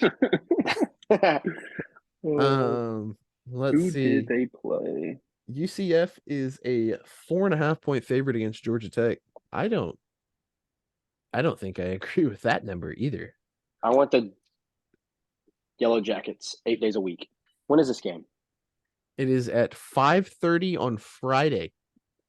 Nice. I want the Yellow Jackets. In Tampa Bay, Florida. Tampa Bay. I don't know, bro. Haynes King is such a pussy. I can't pick that guy, but I think I have to. Oh my gosh, 15 interceptions. Good Lord. Yeah. What the fuck happened? What the fuck happened with John Rice Plumlee? Why does he only have 13 touchdowns? Probably because he's been running the ball the whole time. Holy shit, the running back has 15. Never mind. 16. Jesus Christ. Yeah, I'm going the Yellow Jackets. Yeah, same. Although, who knows? Same. This is a toss. This is toss up. Yeah, give me Georgia Tech. GT Counter. Shout out to the Twins. We're not going to have another sweep. The Knights are practically in their backyard. Let's go with UCF. UCF. It's fair. Guest picker. UCF and the Tech's going to get gassed. That Florida weather. In that Gasparilla Bowl. Okay, so what else do we need? Do we need to pick the next Saturdays too? The 23rd? Just Troy, Duke, and Arkansas State, Northern Illinois. Just the top 2. Okay. All right. Troy versus Dick Troy are 7.5-point favorites. I think that number's too low. Got her. Troy, Ooh, 8 days a week. ooh, I don't know. This. No way, George. We No have way, okay. George. No. Duke doesn't have their starting quarterback or head coach. I know. And Troy just But won this is one of those things. It's kind of like in the NFL, and if you listen to the Pat McAfee pod, they talk about it a lot. When the head coach gets fired, they always fucking win. It's like 1,000%. Yeah, but that's like a mid-season thing, I know. not before the bowl game. I know that. I don't know. I mean, Duke's not going to come out there and fucking roll over, but Troy's a damn good football team. I'll take Troy, and I'd take the points honestly. Nice. But I just Yeah, I will too. yeah, that's a yuck. That's a yucky one. James, who you got? Oh, taking Troy. Troy sweeps. He's a Trojan, Troy man. sweeps. Oh, Oh, God, bro. Do we have to pick this one? hey, when we flip a This coin, is a horrible game. I mean, fucking hell, bro. 6-6 from Conference USA against 6-6 from the MAC. Rocky Lombardi has 10 touchdowns and 5 picks in a whole season of playing football. Come on, Rocco. He had to have gotten hurt, right? I mean, he had 298 attempts. Nope, he's been playing. Jesus Christ, he passed for 92 yards in a game, and they won. It's probably snowing or something. Well, they won 24-0. They didn't have any need to throw the ball. Let's see his game log this year. Oh my God. 406 for 31 yards against Tulsa. He had to have gotten hurt that game. Dude, 11 of 28 for 73 yards. I can't express to you how much I was on the Arkansas State is terrible bandwagon earlier this year, but they proved me wrong a little bit. I would have put solid money on them not making a bowl game. They put 77 points on Texas State. Yeah, that's insane. And that's a decent Texas State team too. First year head coach though. 7-5. Not bad. Jesus Christ. Arkansas State are 1-point favorites.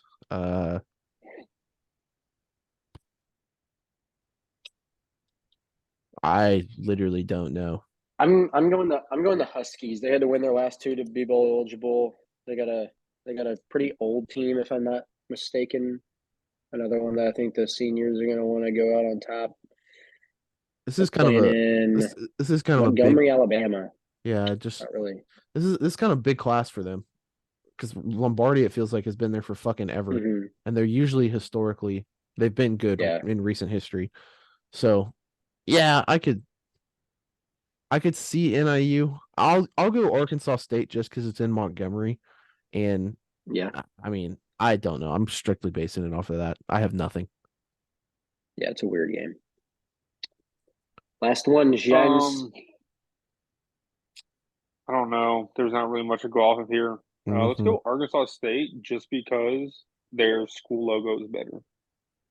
Okay. The only reason why. We're going that. Fourth grade logic. I like their colors. Yeah. That logic's probably going to play better than ours anyway. Well, alrighty, we got the first 13, and we'll have guest picker stats. Let's fucking go, baby. Yes. That's big time. We'll have to get Cade's Cade can't watch this until he makes his picks. Yeah, because Cade goes back and watches our episodes. No collusion. Let's go to D2. Okay, let's talk about games last week. There was 2 of them. Actually, I guess there was 3. There was a bowl game. There was a bowl game last week? Yeah, it's not on here. There was a game it 2 weeks ago? Florida. No, actually I want to say it was this past Sunday or Monday. It was like a really weird thing. But there was a bowl game. There was a D2 bowl game in Florida. I don't know who won. I saw it on my feed, and there it was. Colorado Mines gets the home win against Kutztown. There were fucking 15 inches. No, not 15. There were like 2 or 3 inches of snow, solid snow on the field. And they made the red shirts go out and shovel it and like plow it with the tractors. That's so fucking tough. Oh, But they come dude. out and they beat Kutztown 35-7. That's I mean, it sets them up to do what everyone has kind of said they're going to do all year and win a natty. And that kind of started week one with them beating Grand Valley. But I think we could be. I think all of us being former GAC people and all of us not really liking Harding. Does anyone? I very seldom meet people that are like, yeah, I like Harding. Um, Nobody. Not a soul. and Paul Simons is out here. Simons, whatever his name is, out here talking about the wishbone or the flex bone or whatever is it wins games. It's like, well, this is Uh, this is your first trip past Yeah. like the second round of the playoffs. So let's Yeah. pump let's Let's pump the let's brakes let's on that dive one. into history. Let's dive into history a bit. Yeah, Yeah, there's there's a reason Georgia Tech stopped. We'll say that. bud. Um, Yeah. but I mean they beat the shit out of Lenore Ryan. That game was never close. Dude, I feel like triple out games go one of two ways. It's either like 7-6, like the previous week, or they just absolutely demolish whoever they play. Yeah. It's never just like I feel like it's never just like a 49-22 or something, or like a 31-24 game. It's always just a complete beatdown or a Well, slugfest. and I wanted to pose the question to both of y'all because I was very opinionated about the game this past Saturday. Well, how do y'all think you beat Harding defensively? As a defense, as y'all if y'all put yourselves in defensive shoes, um what are you lining up in? How are you beating Harding as a defense for what they run? hmm. Let's do so. With no, as a pure offensively minded guy, don't know any defense. When I play Madden, I just pick coach suggestion or go cover one. I have know nothing about a defense. But if I were to try to stop the Harding offense, I'm getting the biggest fat fucks I have, lining them up head up on the center on both guards, and I'm putting the best athletes on the edge, and then just make everything spill outside.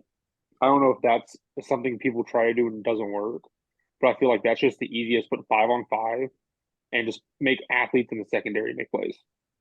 Yeah, I think any way you can try to plug the dive holes, Mm-hmm. which I guess would be the both A's, and then if you can just string out the option from there, you're doing good. And then you can't really give up. I mean, you can't just sell out every time on it and give up pass plays because then they'll kill you and score 28 points on 4 deep passes in the game. But um, I guess you got to go like a low one high look, right? And then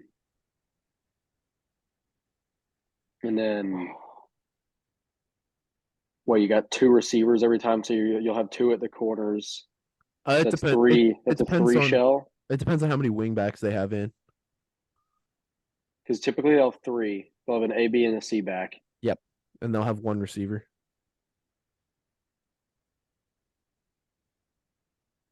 Well, that would I'm be that would trying leave to. room for 2 receivers, right?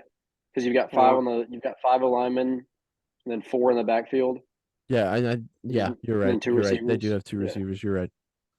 So a 3 shell gives you 8 players to play with that you could put in and around the box, I guess. So you go a 4 down with 2 outsides with 2 like jacks kind of, and then 2 linebackers. I would I would have to agree with that. Um, I say the biggest thing you have to do is you have to have one in the interior. You have to have ass kickers, and by ass kickers I mean space fillers, and kind of like James was saying, it's your fat boys. Um, Just throw some fatties in there. dudes that are there to eat blocks and not get moved. But then you have to have two very, very, very smart and very disciplined middle linebackers. Um, Mm-hmm. but the biggest thing that I would say you have to do is you have to account for each play and each person. Um, Yeah. so you have to stop the number one rule of beating a triple option team. I will write the fucking book on it. You stop the fucking dive. If Mm-hmm. you stop the dive and you get them in 2nd and 8 or 3rd and 7, you have a much higher chance of winning not just the game, but winning that series. Yeah. If you can plug the dive till you make them one-dimensional, you can make them one-dimensional in a way that they don't want to be. Very much so. And having to maybe throw the ball, and then if they can't throw the ball, just trying to pitch the ball to the edges every time. Well, and that's why too, I don't mind forcing them outside. So with my overhangs, I don't mind making them be a little bit more physical and really coming down on those tackles or on those tight ends and really shutting the shit off in the middle, because I want everything to bounce. I want to try and string everything to the sideline, because that gives me an extra tackler. It gives me an advantage. And if we play gap sound and if we flow like we're supposed to, we're rocking and rolling. But they're so fucking good about climbing to the next level too, though. I'll give y'all a rundown. I kind of did it on the Instagram story. So those of you that follow me on Instagram, you're about to hear I'm about to go off again. Lenore Ryan came out, and it was very clear that they've never played a triple option team ever. They came out in a 6-1. A 6-1. Yeah. What is the logic there? What were they playing a 2 high? So it was 4 down linemen with 2 overhangs and 1 middle linebacker playing at 6. Yeah. And then they're playing corners manned up, and then 2 safeties and 2 corners. 2 safeties that are flowing and fitting off of the orbit motion or the jet motion. Huh. It was the stupidest shit I've ever seen in my life. They were just like spinning every time. If they orbited to the left, they would spin down to the left. They'd flow that way. Safety. Yep. So that just invites them to just go the opposite direction. I mean, they didn't have to. They didn't have to, because the dive was getting 4 or 5 yards every single play. Because your linebacker's standing at 6, and you only have 1. So I feel like you're putting safeties on an island in that way too. It's like say they're killing you on the dive, and then you have everybody trying to fill the dive because you're getting killed on it, and then the one time they do pull it and pitch it, then your safety is on an island all by himself trying to make that tackle on the pitch guy. I agree, but that's where not a gap sound. That's where a disciplined defense comes into play. And that's why multiple linebackers on the field, because if that safety comes up and sets that edge, or better yet, makes it bounce, you have linebackers that are flowing to the play. Yeah. Because you don't want that guy's whole responsibility to be make the tackle. You want him to keep contained and just push it back into everybody else, not him make a shoestring tackle, which isn't going to happen when you've got a safety coming against one of their best running backs. Very, very much. And as much as you don't want it to happen, your safeties have to come down and hit, and they have to come down and tackle when you play Harding. That's just part of having to play Harding. Yeah. But, I mean, I just want them to have support behind, like be able to push it in and try to make the tackle. And then if they don't make the tackle, then there's a linebacker there waiting, rather than it just being, if you don't make the tackle, it's a touchdown. It's a 65-yard touchdown every time. Yeah. I mean, and let's go through again why a 6-1 is fucking useless, and why it will never ever work, and why I'm telling you, they ran the first play, they lined up on defense, and I immediately pulled my camera out, took the video, and explained that it's not going to work, because either way you go, if you're putting a hat on a hat in the box, you're automatically wrong for Harding. Harding's offense is built to get 3 to 4 yards every single play. But as soon as you, as a defensive lineman or as a linebacker, pick a gap, you're wrong, because that creates the other gap that you've just opened up. Now, unless you guys want to run with 12 or run with 11 people in the box and at the line of scrimmage, you can't cover every fucking gap. So a 6-1's literally never going to make sense. And you probably think, oh, well, I mean, if we head them up and we beat them at the line of scrimmage, sorry, doesn't work. You can get in your best power stance you want to, but those motherfuckers on the offensive line are coached so well, not going to fucking work. So you're going to get moved. And if you don't get moved, they're still getting 2 or 3, because that running back's going to hit that offensive lineman in the back. That momentum's taking you. So you're wrong either way. But when you come out the gate and your dive gets 5, and then your dive gets 6, and then your toss gets 14, and then it's 3, 4, 3, 4, touchdown. Okay, let's make adjustments. They didn't. They didn't make a single fucking adjustment. It was just blatantly obvious that Lenore Ryan had never seen a triple option in their life, and it fucking sucked. Because, gosh damn, it would have been nice to see them lose that game. And So they practically just rocked the 6-1 the entire time. The entire time, nothing changed. Nothing changed. There was one time it changed where they walked. Because what Harding like to do is they like to have that tight end H back almost. That's more of a physical wide receiver, a big body. They took him out of the game and they had 3 receivers and 3 backs, and they took the linebacker that was usually on the tight end and they put him in the middle of the box.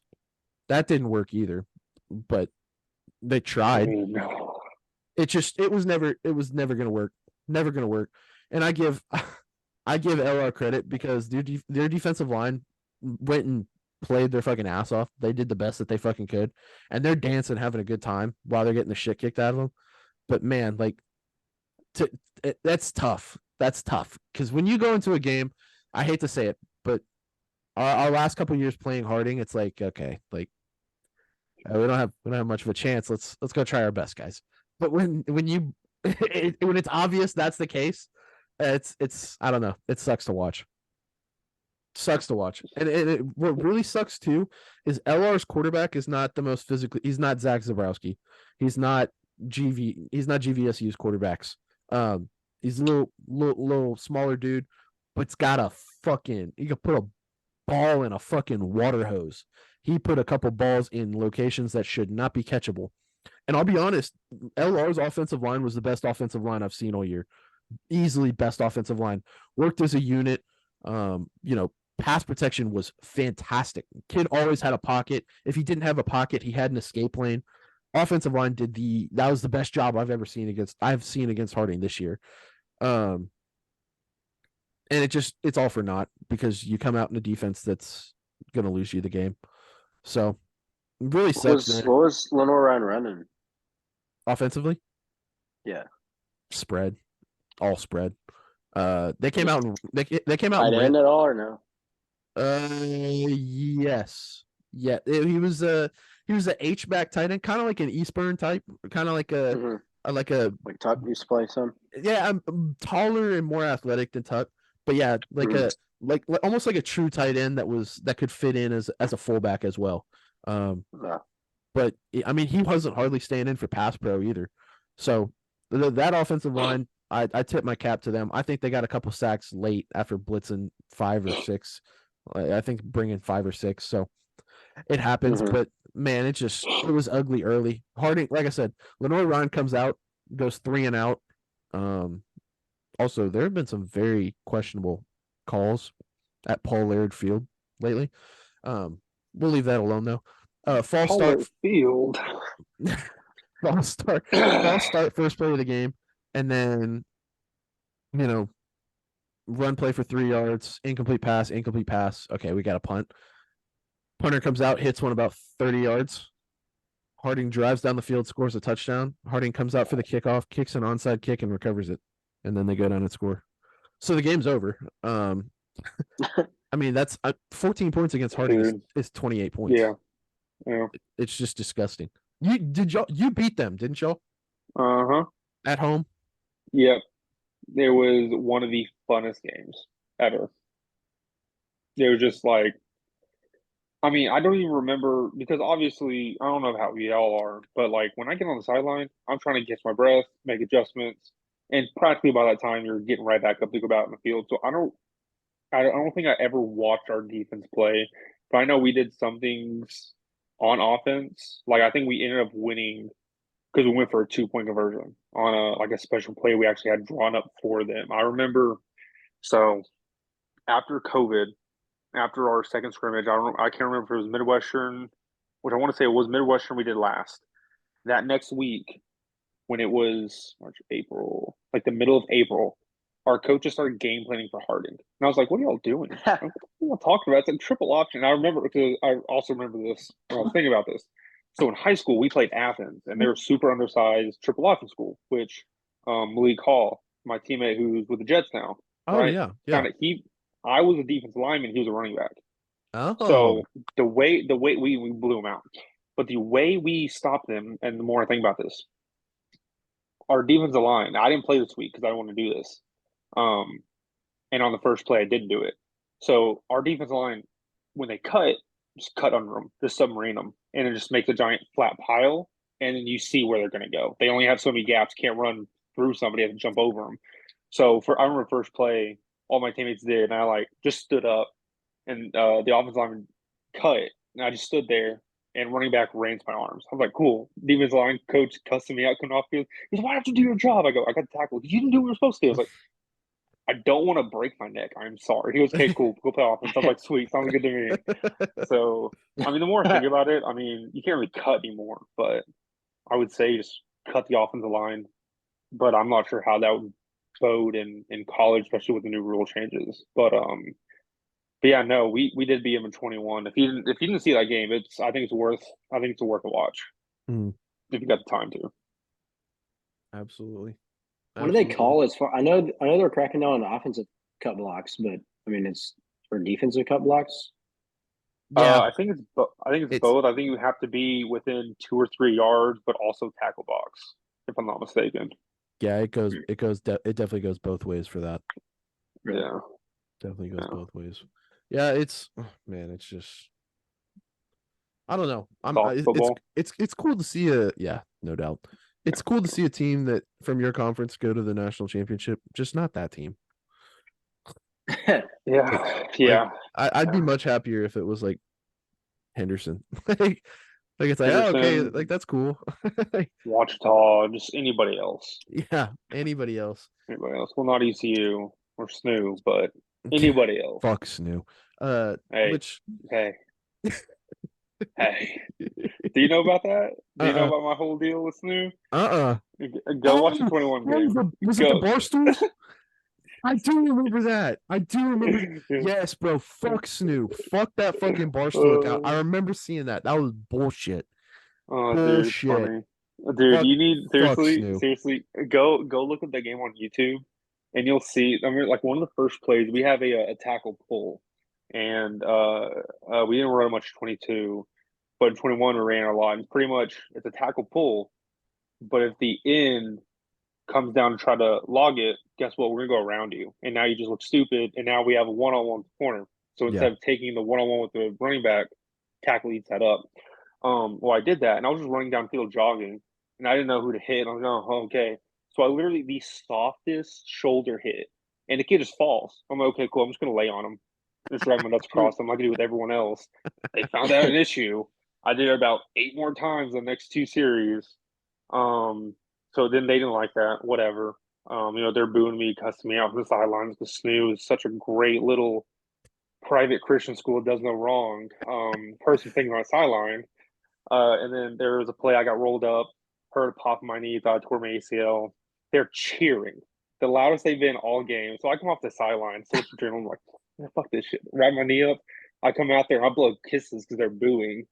And the next play, I get a very well deserved personal foul because I lost my cool a little bit and jammed my thumb in some kid's throat while laying on top of him. Which, looking back at it, I do feel bad for it because he was on the ground. He's like, "Hey, good luck, man." I'm just like trying to kill him. I'm like, "Oh shit, I feel bad." But Good luck, that whole man. thing happens, and we made it a lot closer than we needed to be. And then I remember we were huddled up after we beat them, and you just hear some dude from the stands goes, "God doesn't like cheaters." What are you talking about? No one cheated. So, and then the whole Barstool thing happened, and they tried to clown me in 22, and I haven't had a response from them since. So yeah, I mean, hey, they are and they will hey, continue to be the joke of the conference. So country, oh, God, God, oh fuck. dude. Fucking Naz. Okay, sets up the game this week. Harding Mines. I will be in McKinney for that game. I don't know. I'm going Harding 42-21. Wow. Yeah, I know. I'll have to see. Y'all get the live updates on Instagram. But I'll have to see what Mines comes out in. But Mines has not seen a triple option team, and I just don't think they're That's gonna what I be. was just thinking. Yeah. Like it's going to be tough for a team that hasn't. I mean, how many years I wonder has it been since the kids playing at Colorado Mines have seen a triple op? I mean, unless There's they played them in high They've got school. I 1 week. mean, yeah, it'd Yeah, have to be high school, and it's even not the even it same. had to be high school. even those teams out west probably don't even run that stuff like they run around Mm-mm, here. Mm-mm. mm-mm. All the RMAC schools are pro or spread style. There's no Yeah, there's no triple options in the RMAC, and that's from a guy who played at South Dakota Mines. So their coaches it's are just going to have to prepare them for that in 1 week. it's kind of I like mean, what oh, LR just saw. I mean, they Mm-hmm. didn't know what to do, so they came out in a 6-1. Wrong. Yep. If you're smart, you go turn on the GVSU game and you watch I was that about to back say just mimic what they yeah. did. because GVSU should have won that game if their quarterbacks don't get hurt, and I'll die by that. Um, Did if you can anyone come give out them trouble in the GAC this year? Harding, Yeah, no, No, no, no. they I beat just the thought Watchdogs was gonna give them a run for money. I checked the halftime and they were down by 40 or 30 or whatever it is. I was like, oh, nice. There goes I'm, the chance. I'm fairly certain they stomped everybody this year in the GAC. so Yeah. Grand Valley's the only one that's stopped them in some capacity. UCM did a fairly good job too, and only They still lost by scored one. 34 points on them, didn't they? Or Yeah, 35? it was 35-34. But that's fucking close. Yeah, yeah, It is. 7-6 though. GVSU has given the blueprint, and that D tackle played the best game I've ever seen from a D tackle. Like fucking Their balled lowest scoring game the entire season in the GAC schedule was 27 against. against Harding. Or not Harding, Henderson. What was the final in that game? 27-16. And they didn't score in the 30s all year. Everything. 53, 49, 59, 64, 62, 41, 54, 55, 48, 56. Nice. Jesus Jesus Christ. Christ. Yeah, I'm going 42-21 Harding. Ah, I mean, that's just how it's gonna be. It's unfortunate, but can we put money on it? See if it's offered on Fliff. it will be actually. It'll be on most books because it is a national championship. Which I God. believe there's a I think there's the D3 national championship is tomorrow. Is there a line on Who's it? playing in that? Who's playing in that? Uh, I do not know. Is it one of Dude, the I'm 100% staples betting like on it. Mary Hardin Baylor or? Let's see if I Oh can no, find. they didn't play very well this year, did they? I think Ooh, it's I'm looking forward to some of the FCS no. playoff semis coming up.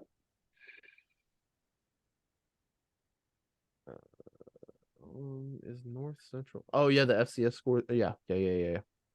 I agree with that. The FCS playoffs have been relatively good as well. It looks like it's North Central versus Cortland.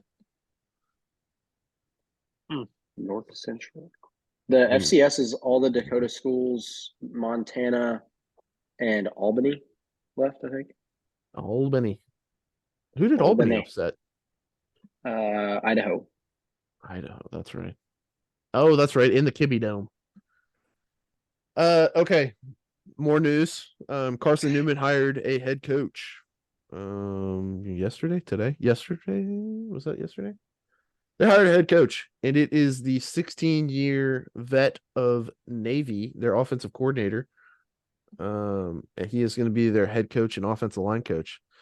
I think, going out on a limb here, I think I know what type of offense Carson Newman's going to be running next year. Um, Hmm. could very well be a triple option. We'll see what happens. I mean, that'll be fun to watch and see if he can have some success there. Navy hasn't been great since the cut block issues, but then you go look at Harding, and Hardy's doing it too. So maybe Carson Newman could have the Yeah. same sort of success. I thought this is a pretty cool clip. I don't know if y'all have seen this. I'd imagine y'all have. This is the Taylor University Trojans. They every year they do a silent game, and then once they score 8 points, Uh, um, 10 they Oh, or I 8? think it's funny. 8, 10, something I along thought it those was lines. I Yeah. thought it was 10. I think think it's it is 10. 10. They go absolutely fucking bananas. So let's watch.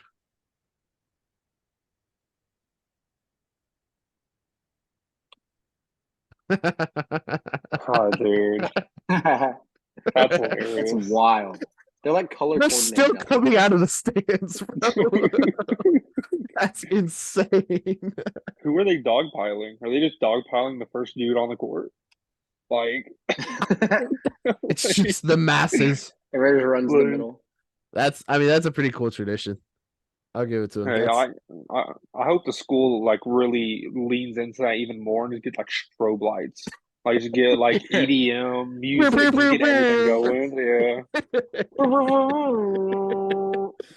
Oh god. Okay, and then another interesting one. This is Georgia Southern. And Georgia Southern has a collective fund for their NIL athletes and all that good jazz. So they put on a Cole Swindell concert, and all the proceeds go to their NIL fund. Oh yeah, I mean, is this the way of college football? that is Of the way to college, do it.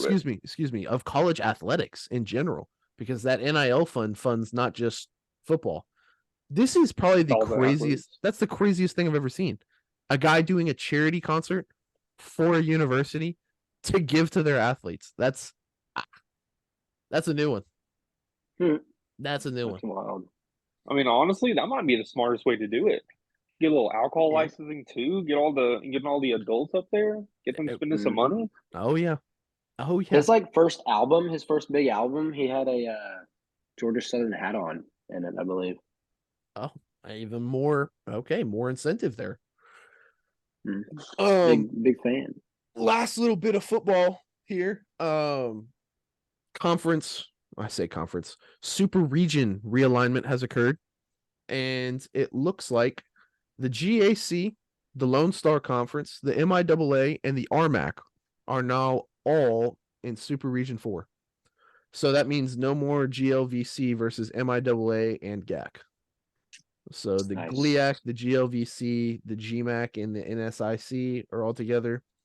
And then you have your Northeast schools, the CIA, the MEC, the NE10, and the PSAC all up there. And then you have between the Super Region 1 and Super Region 2, you have quite literally a battleground in here between North Carolina, South Carolina, Virginia. I mean, there's quite literally wars being fought in there. That's insane, the overlapping there. But this is what they're going to, so hopefully they can get a GOVC team to play against either an MIAA or a GAC team in the semifinals now instead of the quarterfinals, I guess. Hey, Yeah, I don't get it. I don't get it. it doesn't make sense. I don't think there's a way to. Well, stop doing it by conference. If that's what I mean, stop worrying so much about the fucking cost of travel. Like we've had this talk on here. Stop worrying so much about the goddamn travel. Stop making conference teams play each other in the playoffs. Stop doing all that bullshit. Just do it how it's supposed to be done. Do it like how the FCS does it. Send teams across the country. Don't fuck them over with their travel too. But just do it how it's supposed to be done. Let these kids have some fun. Let a fucking team from Virginia go play against Permian Basin or some shit. Like, let the kids play. Let them experience some shit. I don't want to see fucking Grand Valley versus Ferris State Part 2. That's so dumb. And lastly, let's talk about this fucking ridiculous ass deal. Shohei Ohtani signed with the Dodgers. Well, How's that allowed? That's and the I hate thing the too, Dodgers. is supposedly the deferment. So Shohei Ohtani is a professional baseball player, Japanese baseball player, probably the best player in the world, easily. By far. But just had Tommy John surgery. But very good pitcher, very good.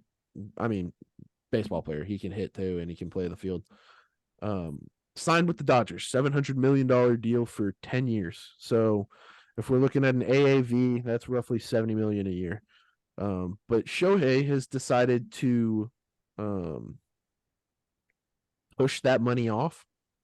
What's it called? What's the word I'm looking for? Defer 680 million. Is that Mhm. he's Yeah. deferred 680 million to after his contract which will be paid from 2034 to 2044, I believe. So during his time playing with the Dodgers, he will be receiving $2 million per season out of his $700 million contract that he signed. Granted, that is still going to count as a cap hit of $49 million against them per year because they still have to put away money to be able to fucking pay him, in the future.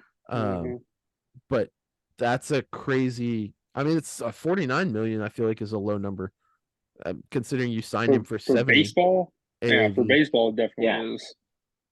Yeah, it's just I don't know. I don't think I like. I don't think I like that actually.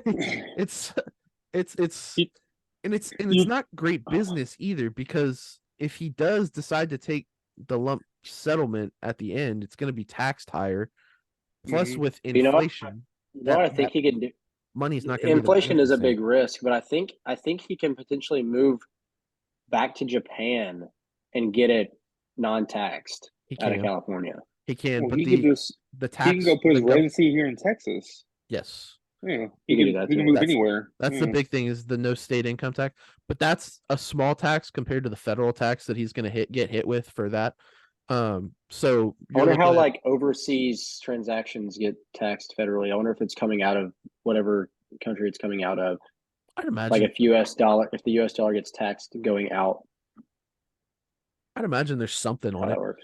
But either way, again, that $700 million contract with state income tax in California, with federal tax on top of that, you're probably looking at less than half of that. Probably looking at like 360 million that he's actually going to get to see. And now with the deferred payments, I mean, I'd imagine it's going to be less than that.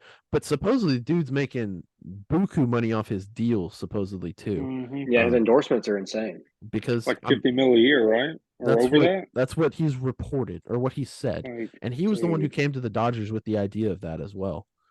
You're telling me he couldn't just come over here, stay in the division, and just go to Texas, just come to the Rangers, come chill in Arlington. Oh, it would have been so. Honestly, I don't know what we would have done with him.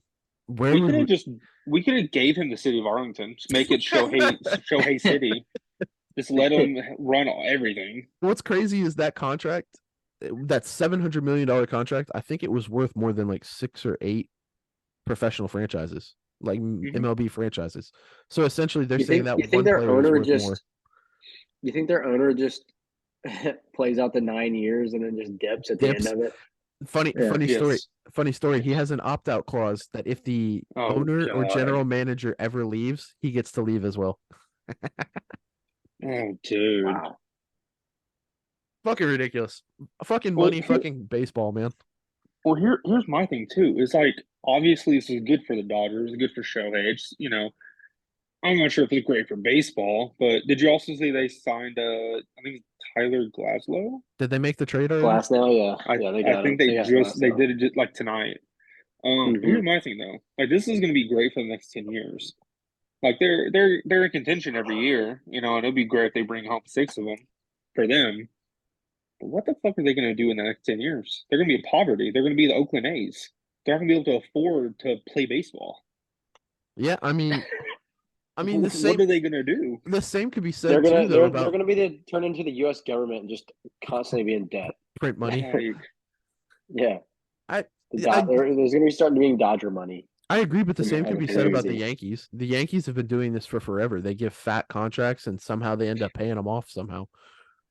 That's mob money, dude. That's mob money. It's stupid money. That's what it is. It does not make sense money. My simple mind cannot comprehend. What do you? I mean, you imagine what you can do with $100,000 in a year or $1 million. What the fuck? What's he gonna do with 360? Well, and I think that's kind of I think that's kind of his thinking too. With the deferred option is I don't really need this money. I'm going to make so much off endorsements and I'm going to make plenty playing and I'm not an idiot. I'll save my money and I'll invest it or I'll do whatever I need to, that I don't need $70 million every single year. Can you imagine making $120 million per year to play baseball off of endorsements? Dude, when does a dollar amount just become like meaningless or arbitrary? You're just like, What is the difference between $400 million and $480 million? Like, Yeah. I can't even think of what would I do with the extra $80 million where I got 400? I mean, fuck, at this point, just give him $1 billion contract. Like, Yeah, yeah. just keep paying him, I guess. Like, don't know. Okay, I did want to note too, last little bit of D2 football before we wrap up. SWASU. So this is more GAC. SWASU just hired a new head coach. They fired their interim before the season ended, while the season was ending. Shocker. Um, Shocker. During the game that they lost to Northwest. He got fired. They hired the offensive coordinator from Southern Arkansas. He was most recently, so he was at Southern Arkansas. Started his coaching career as an offensive coordinator in the state of Oklahoma, high school wise. Bounced around to a couple places. Got his first shot at NEO in Miami, Oklahoma, and then where was he at now? Next. Oh, I can't think of where he was. And then he got his first OC job at SAU, and then applied for this Southwest job, and now he's a head coach there. So we'll see what happens there. But SWASU does have a head coach, so that position is now filled. Good for them. Maybe they'll win a game. I wonder how many of Southern Arc. You said he was at Southern Arc, right? Yeah. I wonder how much of that staff and like lower part of the staff would go with him. Yeah, I wonder if he takes anyone or who he takes. That's a good question. I don't know. I don't know if he takes any players with him too, because their offense was actually pretty good this year. Yeah. I was about to say, who the heck wants to go to Weatherford, Oklahoma? But I guess you're already in Magnolia, Arkansas. So Yeah, it's not much of a difference. But it's hard to recruit in Oklahoma just because of the academic scholarships, which we touched on. Yeah. So hopefully he can do something, get something changed or rolling or anything. We'll see what happens. But y'all got 2 anything wins else? when you're a successful coach. I'm good. Nothing. All righty, James. Listen, we appreciate you coming on. Like we said with all our guests, you're part of the family now. If you ever need anything, don't hesitate to reach out to us. Again, we appreciate you coming on and just telling your story and talking ball with us. Oh yeah, it's a lot of fun. A lot of fun. Like I said, big fan of the pod already. So, just being here, being able to talk to you all after, essentially, learning who you were before I played you, and then, just kind of keeping up with you through Twitter and all the takes and keeping me informed D2 ball. It's a lot of fun. It was a lot of fun. For sure. We appreciate it, brother. Oh yeah. But yeah, that'll wrap up this episode. We will catch y'all next week. Y'all stay safe. God bless. And let's go Colorado Mines.